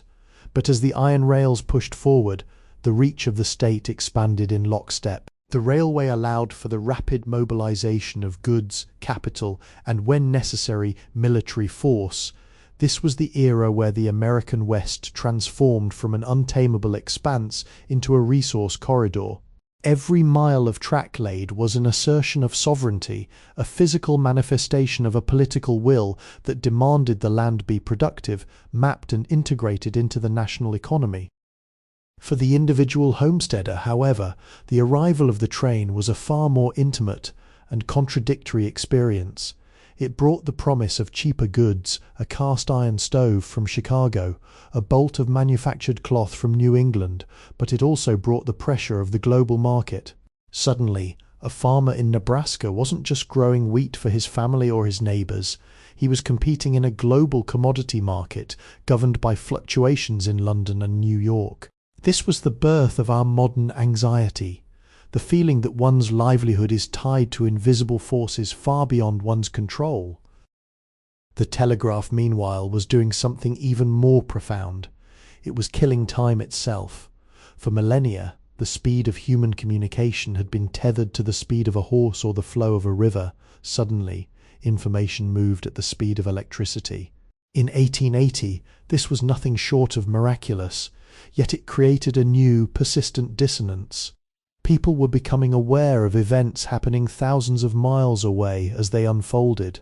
The news of a political scandal in the capital, a market crash in a distant city, or an environmental disaster across the continent arrived while the consequences were still being felt. It created a world where the human mind was expected to process information at a scale and speed it had never evolved to handle. Yet, despite this rush toward modernity, the local reality remained stubbornly persistent. Even as the telegraph wires hummed above the farmhouse, the rhythm inside remained governed by the sun and the soil. There is a fascinating tension here, a household participating in a global electrified system while still relying on the wood stove for heat and the seasonal rain for survival. They were living in two centuries at once. This dissonance is the defining characteristic of the 1880s. The realization that the world was accelerating, that the local was being subsumed by the national, and that the quiet, isolated life was slowly being relegated to the past. We often view this era with a sense of nostalgia, but we must remember the underlying volatility. It was a time of rapid adaptation, where those who couldn't keep pace with the shifting economic realities were left behind, and those who could found themselves part of a new, complex machine. The transition was not smooth. It was a process of friction. Every new rail line that crossed a valley was a disruption of an ecosystem. Every telegraph pole was a modification of the landscape. And yet there was a sense of inevitability to it all, a forward momentum that even the most stubborn traditionalist felt compelled to acknowledge. As we analyze this, we see the blueprint for our own world. We see the origin of our interconnectedness, the genesis of our dependency on global systems, and the roots of our modern, fractured attention. The 1880s taught us how to integrate, how to synchronize, and how to operate within a system that demanded constant movement. But in the process, they also inadvertently highlighted the cost of this integration, the slow erosion of the local, the immediate, and the unmediated. It is a cautionary tale of a world that gained the ability to communicate instantly, but struggled to maintain the ability to process the consequences of that speed. As we sit here in our own era of total connectivity, we are still wrestling with the same question that haunted the pioneers of 1880. In a world that is always plugged in, How do we protect the quiet, essential core of who we are? By 1880, the loose, informal associations that had governed life on the American frontier were beginning to fray. In the early days of settlement, governance was often a matter of consensus, what we might call the neighbour's law. If a fence line was disputed or a contract for labour went unfulfilled, the matter was settled by the collective conscience of the community.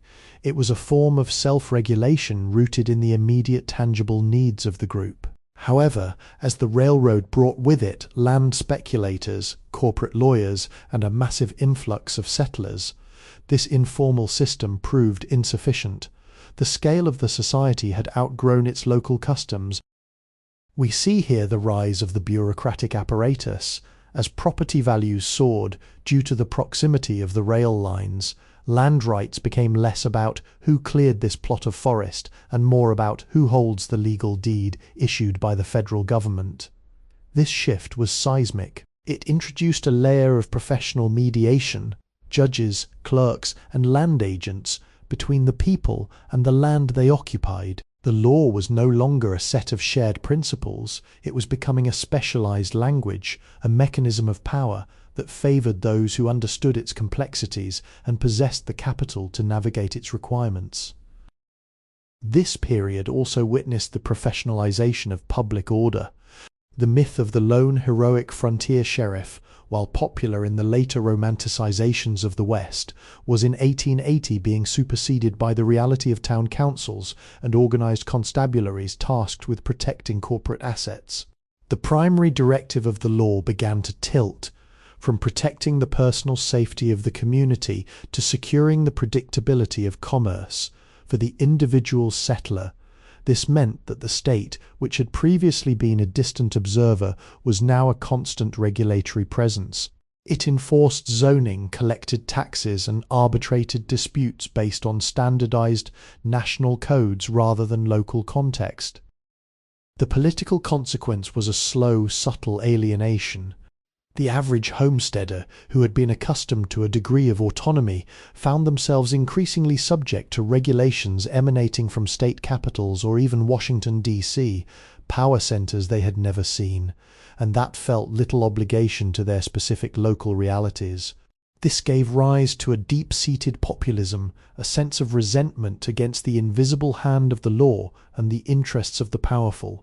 It was the birth of a tension that would define American politics for the next century, the struggle between the individual's desire for self-determination and the state's drive for standardized, centralized efficiency. Yet there was an undeniable benefit to this hardening of the legal structure. It provided a framework for stability. As the nation moved toward a more integrated economy, the need for standardized contracts, reliable land titles, and enforceable civil laws became unavoidable. Without this transition, the chaotic growth of the 1880s could easily have spiraled into prolonged, violent conflict. The professionalization of politics was, in a sense, the trade-off the society made to ensure its own survival. It was a Faustian bargain. In exchange for the predictability of the legal system, the citizens traded away a portion of the intimate, community-driven control they had once possessed. We must also acknowledge how this shift influenced the marginalized. For indigenous populations, this legalization of the frontier was an instrument of displacement, using the language of contracts and government policy to systematically strip them of the territories they had inhabited for generations. The law, in this context, was not a neutral arbiter. It was a tool of annexation.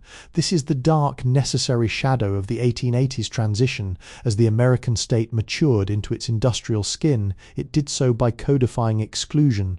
The same institutions that provided order for the settler provided the mechanisms of dispossession for the native inhabitant.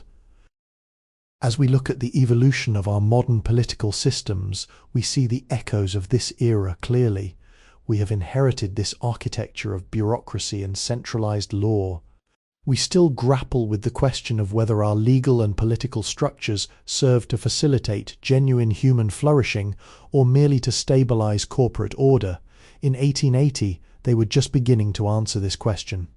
They were building the foundations of a society that was rapidly losing its local soul.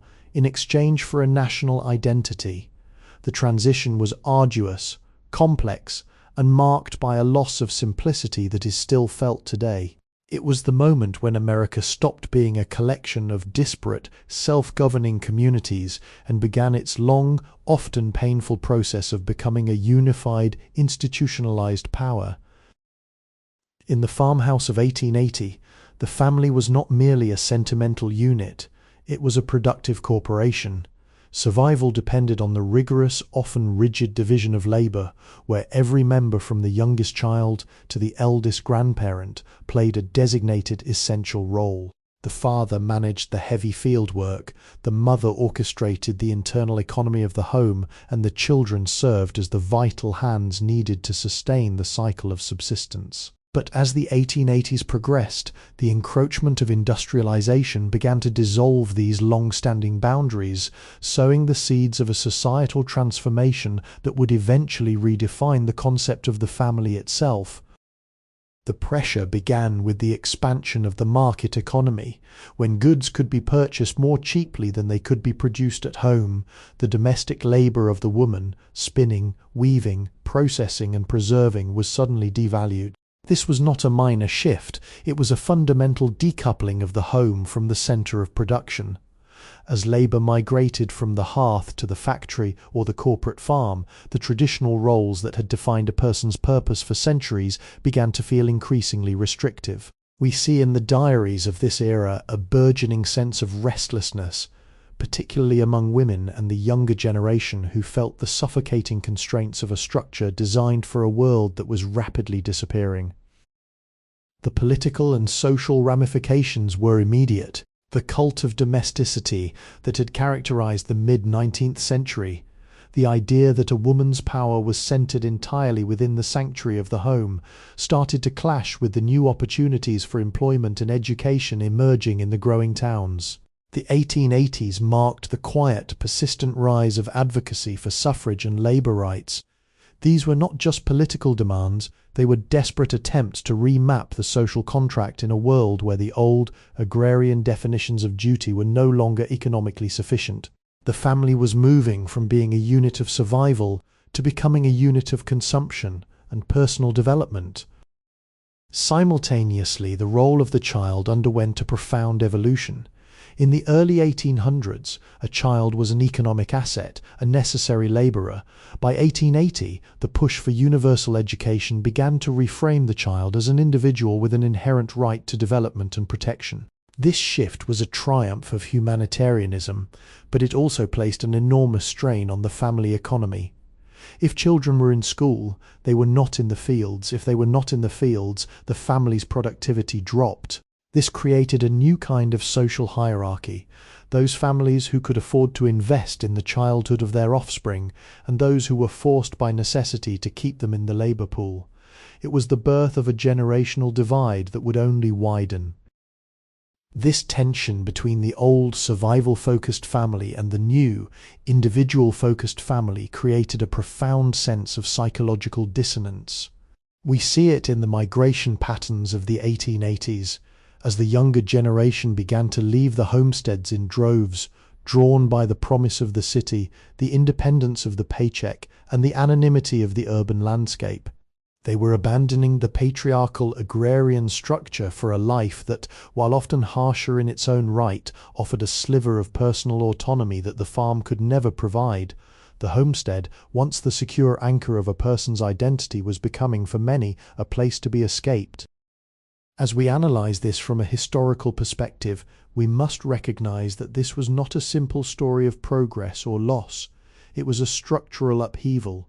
The Industrial Revolution didn't just change how we worked, it fundamentally fractured the domestic stability that had sustained civilization for centuries. The loss of the family as a productive unit meant the loss of a specific type of community, one where every individual's contribution was visibly vital. In exchange, we gained the possibility of personal liberty, but we also inherited the isolation of the modern nuclear family. The 1880s were the crucible of this conflict. They were the years when the definition of home shifted from a place of work to a place of refuge, a transformation that left many feeling untethered in the changing world.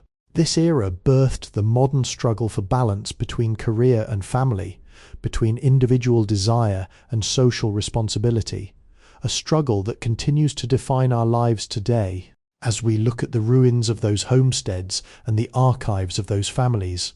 We are witnessing the exact moment when the human species began its difficult, ongoing transition from being members of a resilient, self-sufficient household to becoming participants in a vast, indifferent, and highly efficient global economy.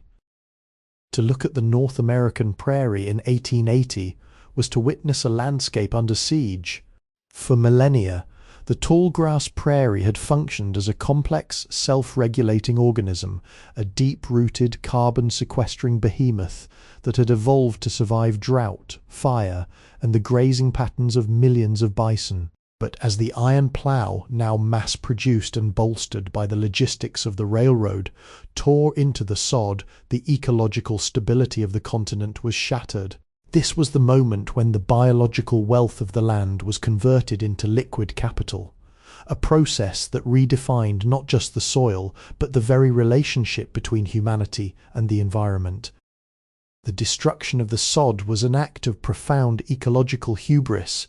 The roots of the prairie grasses, which reached feet into the earth, acted as a biological anchor. Once the plough broke this crust, the soil was exposed to the relentless, erosive force of the prairie winds. By 1880, the early consequences were already becoming visible. The topsoil, built up over centuries of biological decay, began to bleed away. The settlers' optimism was absolute. They saw a limitless, inexhaustible resource, but the land itself was telling a different story, one of fragility and finite tolerance. This was also the era where water rights became the new political currency. As agriculture moved from subsistence-based practices to industrial-scale grain production, the management of water became a strategic imperative. Dams were constructed to redirect streams. Wells were drilled into the Ogallala aquifer at a rate that far outpaced the natural replenishment. This wasn't merely local farming anymore, it was an extraction industry. We can see in the records of the 1880s the birth of a mentality that viewed the natural world as a factory floor, where efficiency meant the total depletion of the resource to maximize the harvest. Furthermore, the wildlife, once the apex of the prairie's biodiversity, was systematically removed. The near extinction of the bison was not an accidental byproduct of settlement. It was a targeted campaign supported by both the state and industrial interests to clear the land for livestock and agriculture, and to destroy the material basis of indigenous life. The ecological vacuum left by the bison was quickly filled by millions of cattle, whose grazing patterns were not adapted to the arid climate of the plains. This led to overgrazing, which further degraded the vegetation and exacerbated the erosion of the soil. The prairie was being homogenized, transformed from a mosaic of vibrant life into a monocultural grid. The political dimension of this environmental transformation was crucial. The federal government, through the Homestead Act and subsequent legislation, effectively incentivized this ecological destruction. Land ownership was predicated on the improvement of the land, and in the eyes of the law, improvement meant clearing, tilling, and enclosing. Any area that remained wild was seen as wasted potential. This legal framework institutionalized a worldview that viewed nature as an obstacle to be overcome rather than a system to be respected. It was a philosophy of extraction that prioritized short-term seasonal output over long-term ecological viability. As we look back at the ecological footprint of the 1880s, we are looking at the foundational period of our modern environmental crisis. The Dust Bowls of the 1930s were not a random act of nature. They were the long-term, delayed consequence of the choices made in the 1880s. The depletion of the aquifers, the loss of soil structure, and the simplification of the ecosystem. These were the structural debts that were incurred as the frontier was transformed. The tragic irony of the era is that those who were doing the tilling were often the most vulnerable to the consequences. The farmer on the ground was caught in a cycle of debt and production that forced him to abuse the land to service his loans, which in turn diminished the land's capacity to produce. It was a feedback loop of degradation. As we study this period, we see the origin of the conflict between the short-term requirements of an industrial economy and the long-term necessity of a functional living environment. The prairie of 1880 serves as a haunting reminder: the earth is not a passive substrate upon which we build our economies, but a dynamic, reactive force that eventually demands an accounting for every abuse, every extraction, and every failure to understand its delicate, ancient limits. In the wake of the expanding railway lines, a peculiar and frantic phenomenon began to define the 1880s, the birth of the boomtown. These were not villages that grew through the slow accumulation of generations, they were strategic projections of capital. A railroad surveyor would stake a claim at a potential junction, and within months a town would materialize out of the raw earth. This was the instant city, a construct of lumber, canvas, and unrestrained ambition. It was the physical manifestation of the era's relentless demand for speed and market connectivity, and it fundamentally altered the psychological landscape of the American West. The social structure of these towns was, by design, transient. They were populated by a demographic of seekers, speculators, labourers, merchants, and transient workers, all hoping to capitalize on the rapid influx of capital. In these boom towns, the stabilizing institutions of the established East, the church, the established school system, the hereditary social hierarchy, were either non-existent or in their infancy. This created a vacuum that was filled by a raw, unvarnished form of capitalism.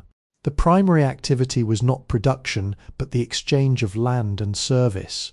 It was a high-stakes economy where the line between enterprise and exploitation was dangerously thin. Politically, these towns were chaotic theatres of influence. Decisions regarding the town's layout, the placement of the station, and the distribution of land rights were often made by small cabals of railroad agents and land speculators. The democratic process, if it existed at all, was a secondary consideration to the requirements of the railway. This created a new kind of power structure, the company town, where the economic survival of the individual was tied directly to the interests of the corporation that facilitated the town's existence. It was a preemptive form of governance that favoured the predictable flow of commodities over the collective rights of the citizens. The human cost of this urbanization was severe. The boom towns were incubators of social friction. Without the natural constraints of community regulation, the vices and vulnerabilities of the frontier were magnified. We see in the archives of the 1880s a staggering rate of turnover in these towns. People arrived with dreams, were chewed up by the exorbitant costs of basic survival, inflated by the speculators, and departed as quickly as they had arrived. It was a cycle of boom and bust that mirrored the volatility of the national markets. The American dream, as it was being sold, was not a stable state of being. It was a race, and the winners were those who moved first and left earliest. Yet there was an infectious energy to these places. They were the melting pots of the frontier, bringing together diverse populations from across the globe, immigrants seeking a new start, labourers fleeing the dying industries of the East, and adventurers chasing the horizon. This density created a unique cultural friction. In the saloon, the storefront, and the temporary dwelling, ideas, languages, and customs collided. The boomtowns were, in a chaotic sense, the laboratories where the modern American identity was being forced into existence. It was a place where the old, rigid identities were stripped away, replaced by the fluid, adaptable, and often ruthless identity of the participant in a global market. As we analyze this from a documentary perspective, we must recognize these towns not as failed experiments, but as the inevitable architecture of a globalizing economy. They were the ports of the prairie, the essential infrastructure required to move the resources of the interior to the hungry markets of the coast, but in their making, they sacrificed the idea of place for the idea of point of access. A town was no longer a location with a history, it was a node in a network. This is the birth of the modern, rootless urban experience. The 1880s boomtown established the precedent that a location's value is determined entirely by its utility, not its legacy. When we look at our own sprawling, interconnected urban environments today, we are seeing the direct descendants of these prairie nodes. We inherited their obsession with growth, their vulnerability to market fluctuations, and their inherent transience. The boomtowns of the 1880s taught America how to build fast, how to speculate, and how to operate in a world where the only constant is the speed of change. It was a necessary evolution for the nation's expansion, but one that left a deep, enduring wound in the collective sense of community and place, a wound that we are still, in our own time, struggling to heal. While the boomtowns and the rail-connected homesteads were basking in the feverish heat of the new economic order, there were vast pockets of the country that seemed to exist in a different timeline altogether. In the 1880s, the concept of progress was not universal, it was highly selective. For those who lacked the capital, the legal standing, or the cultural adaptability to align themselves with the industrial tide, displaced indigenous nations, aging trappers, isolated subsistence communities in the Appalachians or the deep rural South, the decade was not an era of opportunity, it was an era of profound systemic erasure. We must understand this not as a side story, but as the essential counterpoint to the American success narrative. As the legal and economic structures we discussed in previous parts began to harden, they did so by creating a clear binary, the participant and the obstruction. Those who lived on the margins were often viewed by the burgeoning bureaucracy not as citizens to be served, but as obstacles to be managed or removed. The logic of the 1880s was an industrial logic. It demanded uniformity. Anyone or anything that did not conform to the grid of the survey map, the schedule of the train, or the terms of the market contract was rendered invisible, or worse, deviant. Consider the indigenous populations during this decade. The 1880s represent perhaps the most concentrated period of domestication forced upon native peoples in North American history. The Dawes Act, though formalizing its grip slightly later, was already the ideological wind blowing through the decade. The state was moving from a policy of separation to one of forced integration. By fragmenting communal landholdings into individual plots, a process designed to mirror the white agrarian model of the family unit, the government sought to strip away the very essence of communal identity. This was an attempt to legislate culture out of existence, replacing the nomadic or communal with the sedentary and individual. It was a cultural genocide enacted through the benign-sounding language of land reform. In the rural hinterlands, the left-behind communities were also suffering a different kind of slow decay. Families who had relied on ancestral knowledge, barter systems and seasonal harvests found themselves increasingly squeezed by the rising costs of manufactured goods and the collapsing prices of their traditional produce. They were becoming internal refugees in their own lands. Without the means to join the modern workforce, many were forced into forms of debt peonage, sharecropping or subsistence labour that kept them perpetually one bad harvest away from total ruin. They were the casualties of a macroeconomic shift they had no voice in shaping. This is where the documentary perspective is vital. We must see these groups not as relics of a dying past, but as people who were actively being dispossessed by the machinery of the present. Their exclusion was the price of the stability that the national economy demanded. The order that the rail and the telegraph brought to the frontier was, for these groups, a state of perpetual emergency. Their struggle was not against the land, but against a system that had deemed their way of existence economically non-viable. The systemic exclusion of the 1880s established a pattern of inequality that remains embedded in our societal architecture. When we talk about the vulnerable today, we are often talking about the descendants of those who were excluded during these transformative periods of history. The 1880s taught the American state how to use efficiency as a moral justification for marginalization. By creating a society that prioritized the speed of the market, they created a permanent underclass, a group whose primary function in the eyes of the state became that of a resource to be exploited or a friction to be ignored. As we look at these dark corners of the 1880s, we are forced to confront an uncomfortable truth. Progress is never neutral. Every bridge built, every rail laid, and every market optimized requires a corresponding trade-off. The modernity of 1880 was bought with the displacement of indigenous wisdom, the devaluation of artisanal autonomy, and the systematic marginalization of those who could not or would not play by the new rules of the industrial game. It is a sobering reflection, one that asks us, as we continue to push the frontiers of our own technology and economy today, to consider who is being pushed to the margins and whether the order we are building is truly inclusive or merely a new way of ensuring that the most vulnerable remain in the shadows of our growth. In the rapidly shifting landscape of 1880, where the land was being measured, sold, and subdivided with ruthless efficiency, the church stood as the only institution that spoke a language other than that of the market. It was a physical and metaphysical refuge. In the boom towns, the homesteading settlements, and the crowded urban centres alike, the house of worship served as the community's moral centre, its primary library, its social clearinghouse, and its anchor in a world that felt increasingly untethered from tradition. To understand the religious landscape of 1880, we must recognize that faith was rarely an abstract, private endeavor. It was an intensely public and social act. For the pioneer families, the Sunday service was the only moment in the week when the relentless struggle for survival was suspended. It was a space where the logic of production and efficiency was replaced by the logic of fellowship and salvation. In an era of profound loneliness where the horizon could stretch for miles without the sight of another human soul, the congregation was the only tangible proof that one was part of a larger, coherent humanity.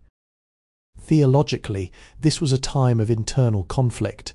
The rise of industrialization, the introduction of Darwinian ideas, and the sheer pace of scientific discovery were beginning to challenge the literal interpretations of the Bible that had guided the previous century. Yet for the average congregant, these intellectual debates were far removed from the immediate, daily necessity of faith. Religion provided the framework for understanding the inexplicable nature of their suffering. When a drought killed the crops or a sickness claimed a child, it was not an impersonal failure of the market. It was an event that took place within a divine, albeit often unfathomable, narrative. This granted a level of emotional endurance that the secular, market-driven logic of the era could not provide. Moreover, the church was the primary driver of social welfare long before the state assumed those responsibilities. If a barn burned down or a family fell into ruin, it was the congregation, not a government agency, that organized the relief. The church functioned as a rudimentary yet highly effective social safety net. It enforced a code of conduct that kept the volatile societies of the 1880s from descending into total lawlessness. It taught literacy, provided a venue for public speaking, and fostered a sense of civic duty that extended beyond the self. In many ways, the church was the only institution that insisted on the inherent, non-monetary value of every individual. However, we must also view this through a critical lens. Religion was also an instrument of the status quo. It was frequently used to legitimize the expansionist ideology of the time, painting the transformation of the frontier as a divine mandate to bring civilization to the wilderness. It often mirrored the social prejudices of the era, drawing rigid boundaries around who was considered a member of the moral community and who was not. The church in 1880 was a mirror of the society that built it, capable of immense acts of charity and solidarity, but also deeply complicit in the justifications for exclusion and the promotion of a specific, narrow vision of civilized life. The tension between the church's role as a refuge for the broken and its role as a stabilizer of the social order is a vital duality to understand. As we look at the remnants of these old wooden churches scattered across the landscape, we are looking at the sites where the most significant battles of the era were fought, not with steel or currency, but with the human heart. They were the places where the individual attempted to reconcile their personal struggle with a larger, transcendent sense of meaning. Today we often separate our search for meaning from our community life, relegating it to the private, digital sphere. In 1880 they had no such luxury. Meaning was a collective, public resource. As we observe the history of this decade, we see that the decline of these communal, faith-based anchors has left us with a unique modern anxiety. We have optimized our economy, we have maximized our efficiency, and we have perfected our connectivity. Yet we often find ourselves searching for the very thing that the settlers of 1880 found on a dusty Sunday morning in a simple, unadorned church, the quiet, steady assurance that we are part of something greater than ourselves, something that cannot be measured, quantified, or sold. By 1880, the demographic map of the United States was being rewritten in real time. The initial waves of immigration that had built the early infrastructure of the nation, primarily from Britain, Ireland, and Germany, were being joined by a new, more diverse influx. People were fleeing the political upheavals of the Austro-Hungarian Empire, the economic stagnation of southern Italy, and the societal shifts within the Russian Empire. Simultaneously, the West Coast was witnessing the growth of Chinese communities, brought in by the labor demands of the transcontinental railway. America was no longer just an extension of the English-speaking world, it was becoming a grand, often discordant experiment in global integration. This influx was not merely a humanitarian phenomenon, it was a calibrated response to the insatiable hunger of the industrial machine. The factory owners, the mine operators, and the railroad barons needed cheap, reliable, and malleable labor to fuel their expansion. They looked to the economically depressed regions of the world, effectively outsourcing their labor costs by importing desperation. However, once these laborers arrived, the narrative shifted. The same industrial interests that relied on their labor often used their presence as a wedge to drive apart the working class, setting one ethnic group against another to prevent the formation of unified labor unions. It was a sophisticated, systematic form of divide and conquer that utilized xenophobia to protect capital. The social friction was palpable. In 1880, the existing populations, who had largely internalized the idea of whiteness as a prerequisite for full civic participation, reacted to the newcomers with deep, visceral suspicion. This wasn't just cultural prejudice, it was a defense of economic turf. When a community's identity is tied to their position in a hierarchy of labor, the arrival of a new group, who might work for less or live more collectively, is seen as an existential threat. We see in the political rhetoric of the 1880s the birth of nativism as a dominant national force, culminating in exclusionary policies like the Chinese Exclusion Act of 1882. It was the moment America began to debate where the boundaries of the nation should lie. Yet, consider the internal experience of these immigrants. For them, the 1880s were not about the grand abstract debates of nationalism, but about the terrifying, exhilarating act of survival in a foreign environment. They arrived with the remnants of their cultures tucked into their trunks, a recipe for a specific dish, a song from the old country, a distinct way of observing a holy day, and they were forced to negotiate these with the crushing pressure of the American industrial reality. They were the ones who lived in the crowded tenements of the cities or the lonely, segregated labor camps of the frontier.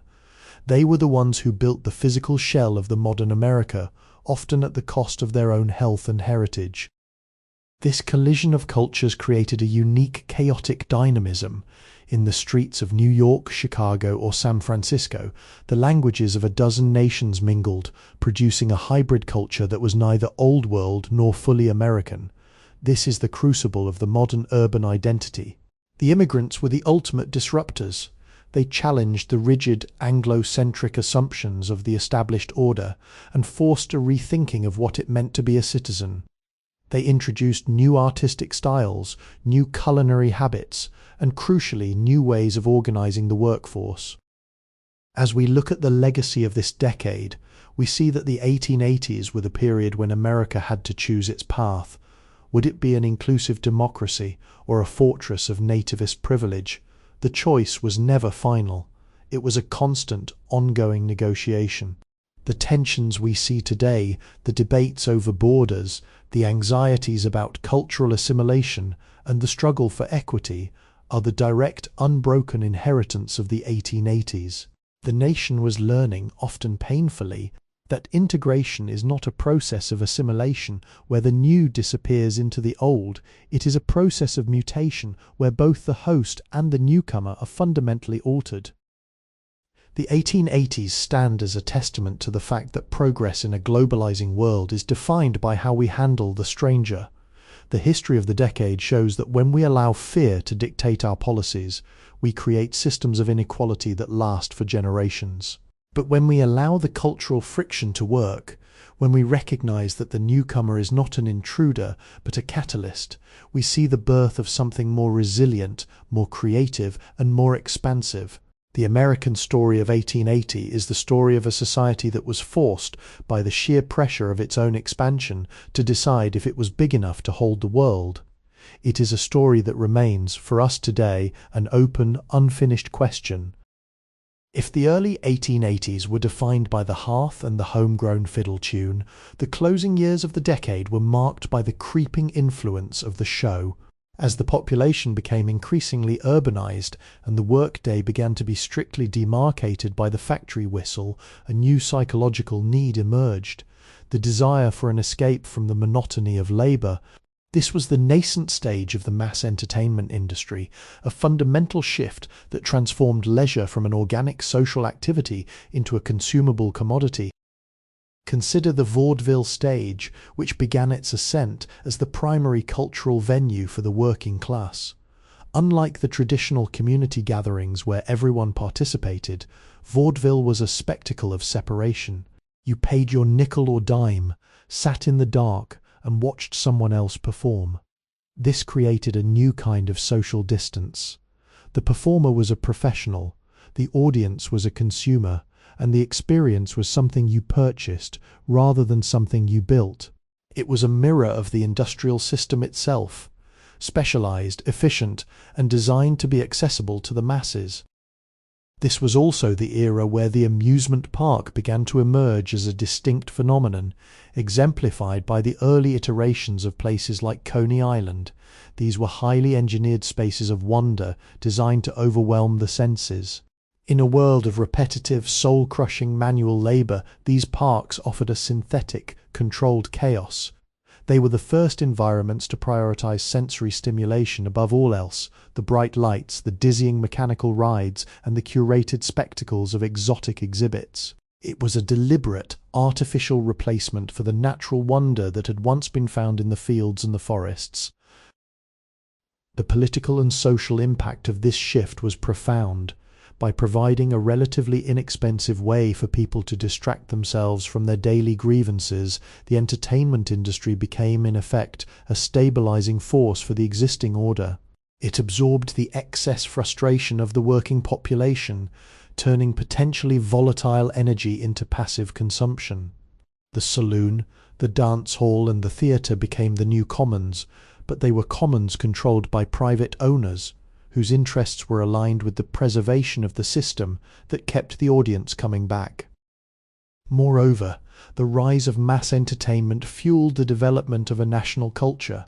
For the first time, a person in a mining town in Colorado and a factory worker in Massachusetts could attend the same type of show, listen to the same popular song distributed via sheet music, or read the same sensationalist accounts in the growing tabloid press. This was a form of cultural synchronization that bound the nation together far more effectively than any political speech could.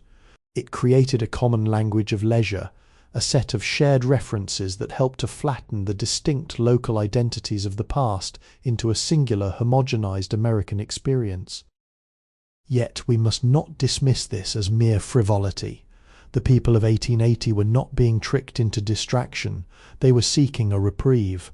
Life in the late 19th century was often physically taxing, emotionally grueling, and socially isolating. The spectacle, the song, and the dance were lifelines. They provided a momentary escape from the reality of poverty and the insecurity of a volatile economy. The birth of mass entertainment was a testament to the resilience of the human desire for joy, even under conditions that made joy difficult to sustain. As we look at our own world today, inundated with endless streams of digital content, we see the logical conclusion of the trends set in motion in the 1880s. We have perfected the art of the spectacle, and we have integrated the distractions of the entertainment industry into every facet of our daily lives. The show is no longer a destination, it is an omnipresent condition. When we observe this history, we realize that the 1880s was not just a decade of infrastructure and economy, it was the moment humanity began to trade its silence for sound, its stillness for stimulation, and its local participation for mass-consumed pleasure. It was the moment we began to define our freedom, not by what we could create, but by what we could afford to watch. By 1880, the newspaper had ceased to be a mere record of events and had evolved into the most potent instrument of public consciousness in America. With the expansion of the telegraph and the plummeting costs of paper production, thanks to new wood pulp processes, information became a commodity that could be mass-produced and distributed with unprecedented speed. The era of the penny press had given way to an age of titans. Newspaper moguls who understood that the news was not just what happened, but how it was framed. This was the birth of the modern news cycle, and it irrevocably altered the relationship between the citizen and the state. The documentary reality of the 1880s was often opaque, buried under layers of distance and complexity. The average reader, living on a homestead or in a cramped urban tenement, had no direct access to the political maneuvering in Washington or the corporate boardrooms of New York. The newspaper became their surrogate reality. It was the medium through which the frontier was romanticized, the new immigrant was vilified, and the industrial future was sanctified. Newsmen of this era were not just reporting history, they were actively curating the mythos of the nation. They had the power to turn a local labor strike into a national threat, or a corporate land grab into a patriotic expansion of the Republic. This was also the decade where sensationalism became a refined business model. The objective was no longer purely to inform, but to capture and hold the reader's attention in an increasingly competitive marketplace. Headlines became bolder, stories more graphic, and the separation between objective reporting and partisan opinion became dangerously blurred. This shift had profound political consequences. It polarized the public, creating distinct echo chambers long before the digital age, where different segments of society were consuming entirely different versions of reality. It was a divide that the political establishment was all too eager to exploit. Consider the role of the newspaper as an agent of social order. In the volatile boomtowns and the rapidly industrializing cities, the press acted as both a monitor and a mediator. It could expose corruption, holding local officials accountable in a way that the fragile legal systems often could not. Yet it was also prone to being captured by the very interests it was meant to oversee. The newspaper owners were part of the new industrial elite. Their interests were inextricably linked to the prosperity of the rails, the mines, and the factories. As a result, the truth presented to the public was often a filtered version, carefully scrubbed of any sentiment that might threaten the stability of the industrial order. For the individual citizen, the newspaper was a portal, a way to understand their place in a world that was suddenly too large to comprehend. It provided a sense of belonging to a national project, but it also brought with it a sense of overwhelming anxiety. By bringing the horrors of a distant riot, the scandals of a national election, or the catastrophes of a far-off mine collapse into the quiet of the morning kitchen, the press increased the psychological burden of the individual. People began to feel the weight of global problems that they had no power to affect. This was the genesis of the modern, informed yet fundamentally powerless citizen. The journalists of the 1880s were the cartographers of this new electrified reality. They were tasked with creating a coherent narrative out of a society that was fractured, diverse, and moving at breakneck speed. They succeeded in forging a national identity, but they did so by simplifying the complex, highlighting the conflict, and emphasizing the dramatic. They built the foundation of our current information age, where the story matters more than the fact, and where the power to control the narrative is the ultimate source of political influence. As we look at these archives today, we see that the 1880s were not just a decade of physical transformation, they were a decade of cognitive transformation. We began to outsource our understanding of the world to the press. We stopped observing our neighbours to determine our reality and started looking to the printed page. It was a trade-off that granted us access to the world but cost us our local autonomy. The 1880s taught us how to be a public, how to be a readership, and how to be a constituency. But in the process we learned how to be less of an individual community. It was the moment we began to live in the shadow of the narrative, where the reality on the ground was slowly replaced by the reality on the page. In the mythology of the 1880s, if the politician was the voice of the era, the engineer was its true hand. They were the new priesthood of the industrial age, wielding a mastery over physics, chemistry, and mathematics that seemed, to the average person, little short of alchemy. From the drafting tables in bustling urban firms to the muddy tent cities of the frontier railway surveys, these men were the architects of the new American landscape. They operated on a belief system that was both intoxicating and terrifying, the conviction that nature was not a sanctuary to be honoured, but a resource to be optimised. To the engineer of the 1880s, a mountain was not a monument to be admired. It was a gradient to be levelled, a tunnel to be bored, or a mountain of ore to be extracted. This was a radical break from the human relationship with the physical world that had existed for centuries. The previous generations had worked around the contours of the landscape, building paths along the ridge lines and foundations that respected the soil's capacity. The new engineering logic, however, demanded that the landscape conform to the requirements of the machine. The grade must be constant, the beam must be steel, and the power must be steam. It was an era of total intervention. This professional class, largely products of the newly proliferating technical colleges and institutes, brought with them a cold, analytical lens. They saw the world in terms of force, pressure, and efficiency. This perspective was essential for the rapid expansion of the nation, but it also introduced a profound form of alienation.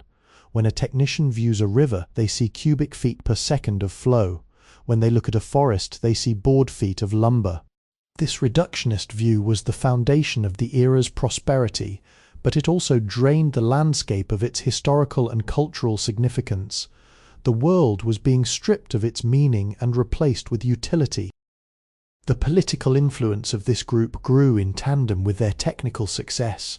They became the advisors to the railroad barons, the consultants for municipal governments, and the planners of the new urban centres.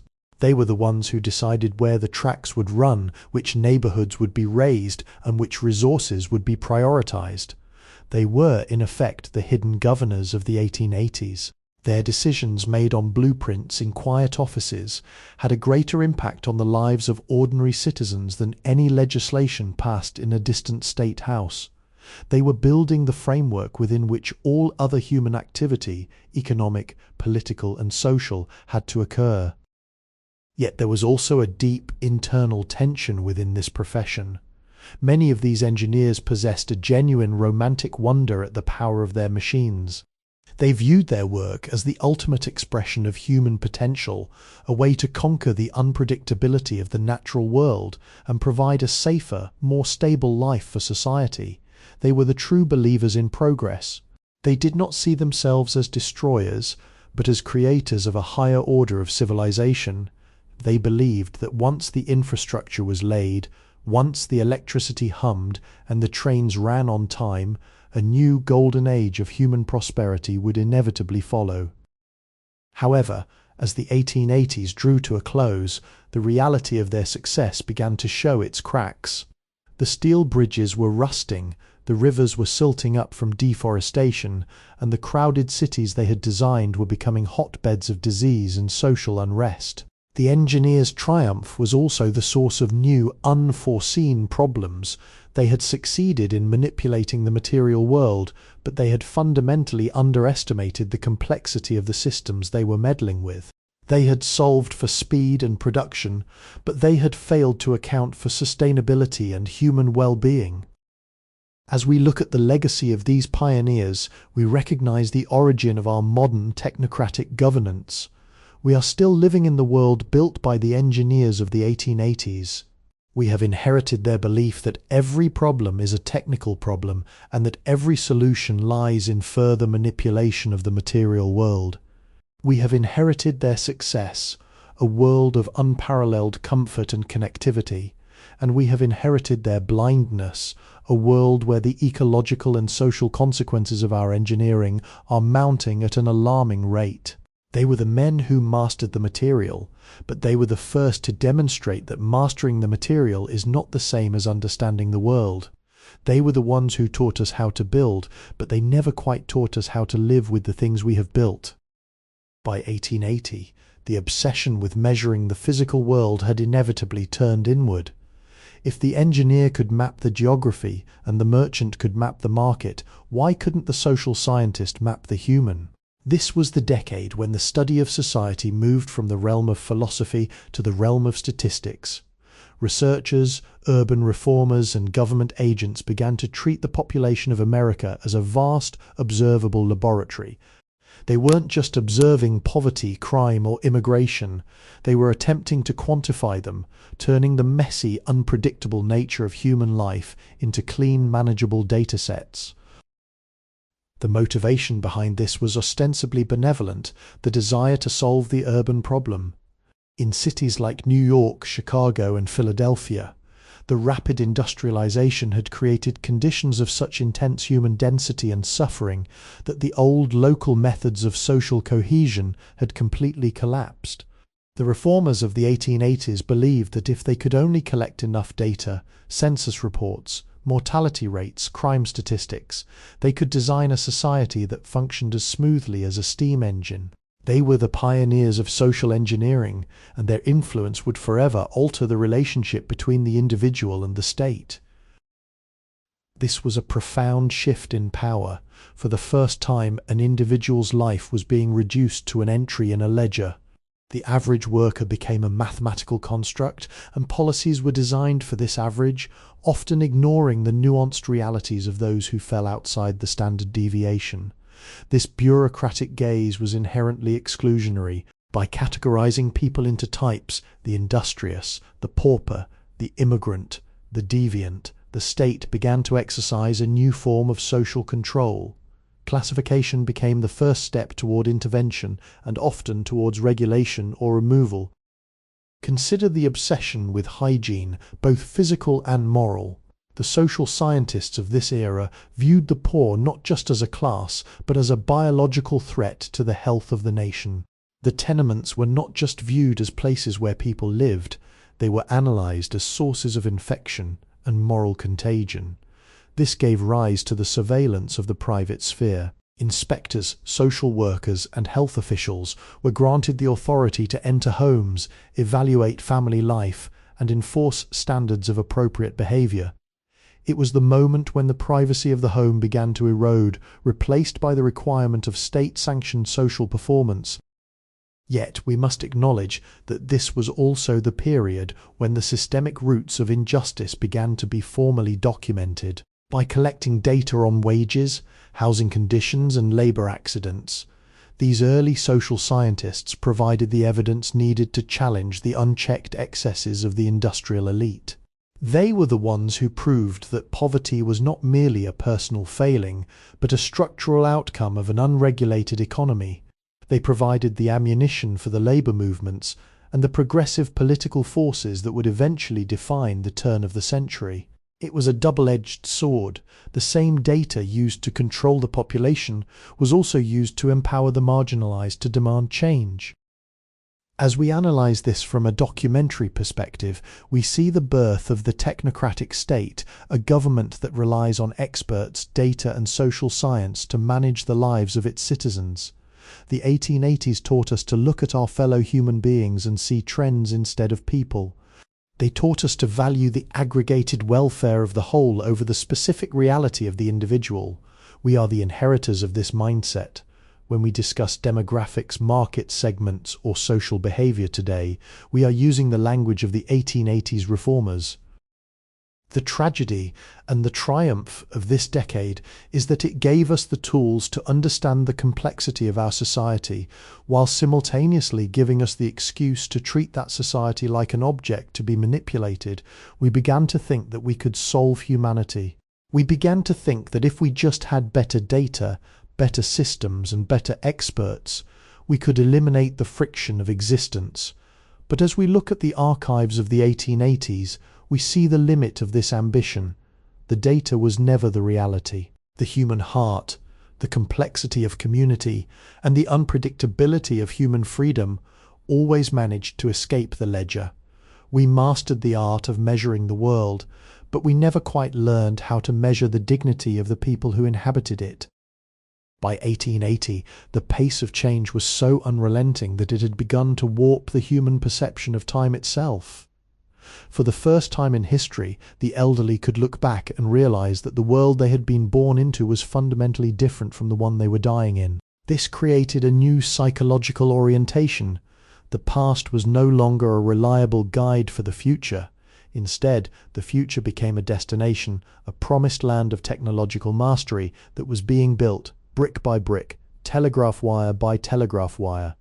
The people of the 1880s were the first generation to live in a state of permanent, future-oriented anxiety and hope. The visions of the 20th century, as they were articulated in the journals and salons of the 1880s, were almost universally defined by a belief in the perfectibility of systems. They imagined a future where the friction of daily life had been engineered out of existence. They dreamed of aerial transportation that would make distance irrelevant, of automated cities where pneumatic tubes delivered goods to one's door, and of domestic machinery that would liberate the housewife from the drudgery of the hearth. It was a vision of a world made frictionless by the sheer application of intellect and industry. They saw the future not as a place of discovery, but as a place of total efficiency. Yet lurking beneath this glittering optimism was a profound, often unspoken dread. In the literature and the popular debates of the time, we find a recurring theme: the fear that in perfecting the world, humanity might lose itself. They feared that if the machines could do everything, the human spirit would atrophy. There was a palpable anxiety that as society became more interconnected, more standardized, and more managed, the individual would become nothing more than a cog in a vast, cold, and indifferent apparatus. They were the first to ask the question that remains the central anxiety of our own time: what is the human element in an age of machines? This duality, this extreme optimism paired with a deep-seated existential fear, is the defining feature of the 1880s consciousness. They were building the very infrastructure that would lead to our modern digital age, and they were at the same time perfectly aware that they were trading away a way of life that had defined humanity since the dawn of time. They viewed their own era as a bridge. They were leaving behind the darkness of the medieval agrarian past and marching, with both courage and trepidation, into the light of the electrified future. This belief in the inevitability of progress was perhaps their most profound invention. They convinced themselves that the path they were on, the path of industrialization, urbanization, and centralization, was the only possible path forward. This conviction had a massive political impact. It silenced critics who suggested that other ways of living might be possible. To question the necessity of the factory or the rail was to be labelled an enemy of progress. It locked the nation into a single accelerating trajectory.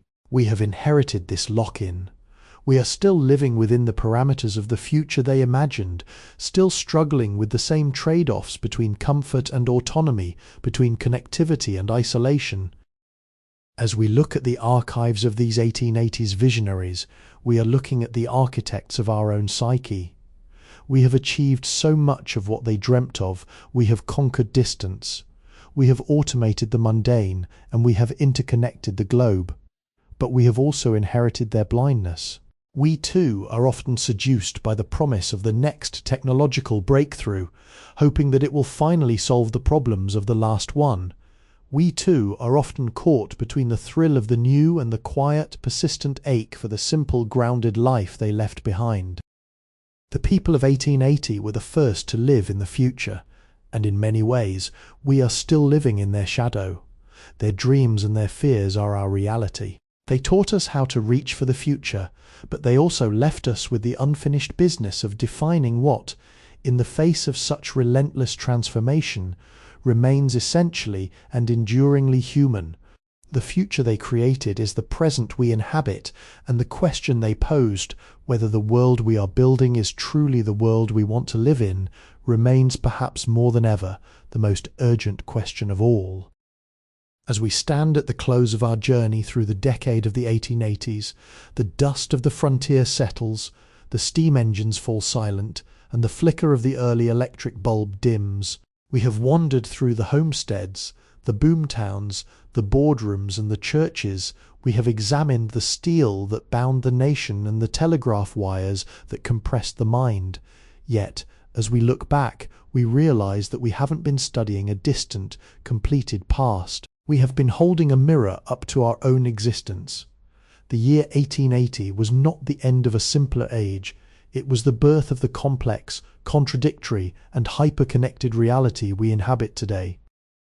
The spirit of 1880 was defined by a singular, overwhelming conviction that the world was malleable. Every mountain, every social custom, every human relationship was viewed through the lens of potential optimization. We learned that we could build a nation in a decade, but we also learned that in doing so, we could hollow out the very foundations of communal trust and local identity. We gained the world, but we began to lose the sense of place. We traded the steady, seasonal rhythm of the soil for the frantic, electrified heartbeat of the market. This is the great trade-off that has echoed through the last century and a half. What is most haunting as we close this record is the realization that the problems we define as modern, the polarization of reality, the anxiety of rapid technological change, the erosion of local community, the struggle for a balance between global integration and individual identity were all present in their nascent forms in the 1880s. The settlers who moved into the prairie were the first to feel the weight of a national economy pulling at the strings of their daily lives. The citizens of the boom towns were the first to experience the transience of a world where value is based on utility rather than legacy. We have not been solving these problems. We have been living in the expansion of them. And yet there is a profound, quiet beauty in the human effort of that decade. Amidst the industrial frenzy and the systemic displacement, there were millions of individual lives being lived with grace, intention, and courage. There were mothers tending their homes, farmers working the earth with calloused hands, and neighbors organizing in their churches to care for the fallen. These lives, while overshadowed by the grand narratives of progress and national destiny, were the true substance of the era. They were the ones who persisted in being human in an age that was increasingly obsessed with being efficient.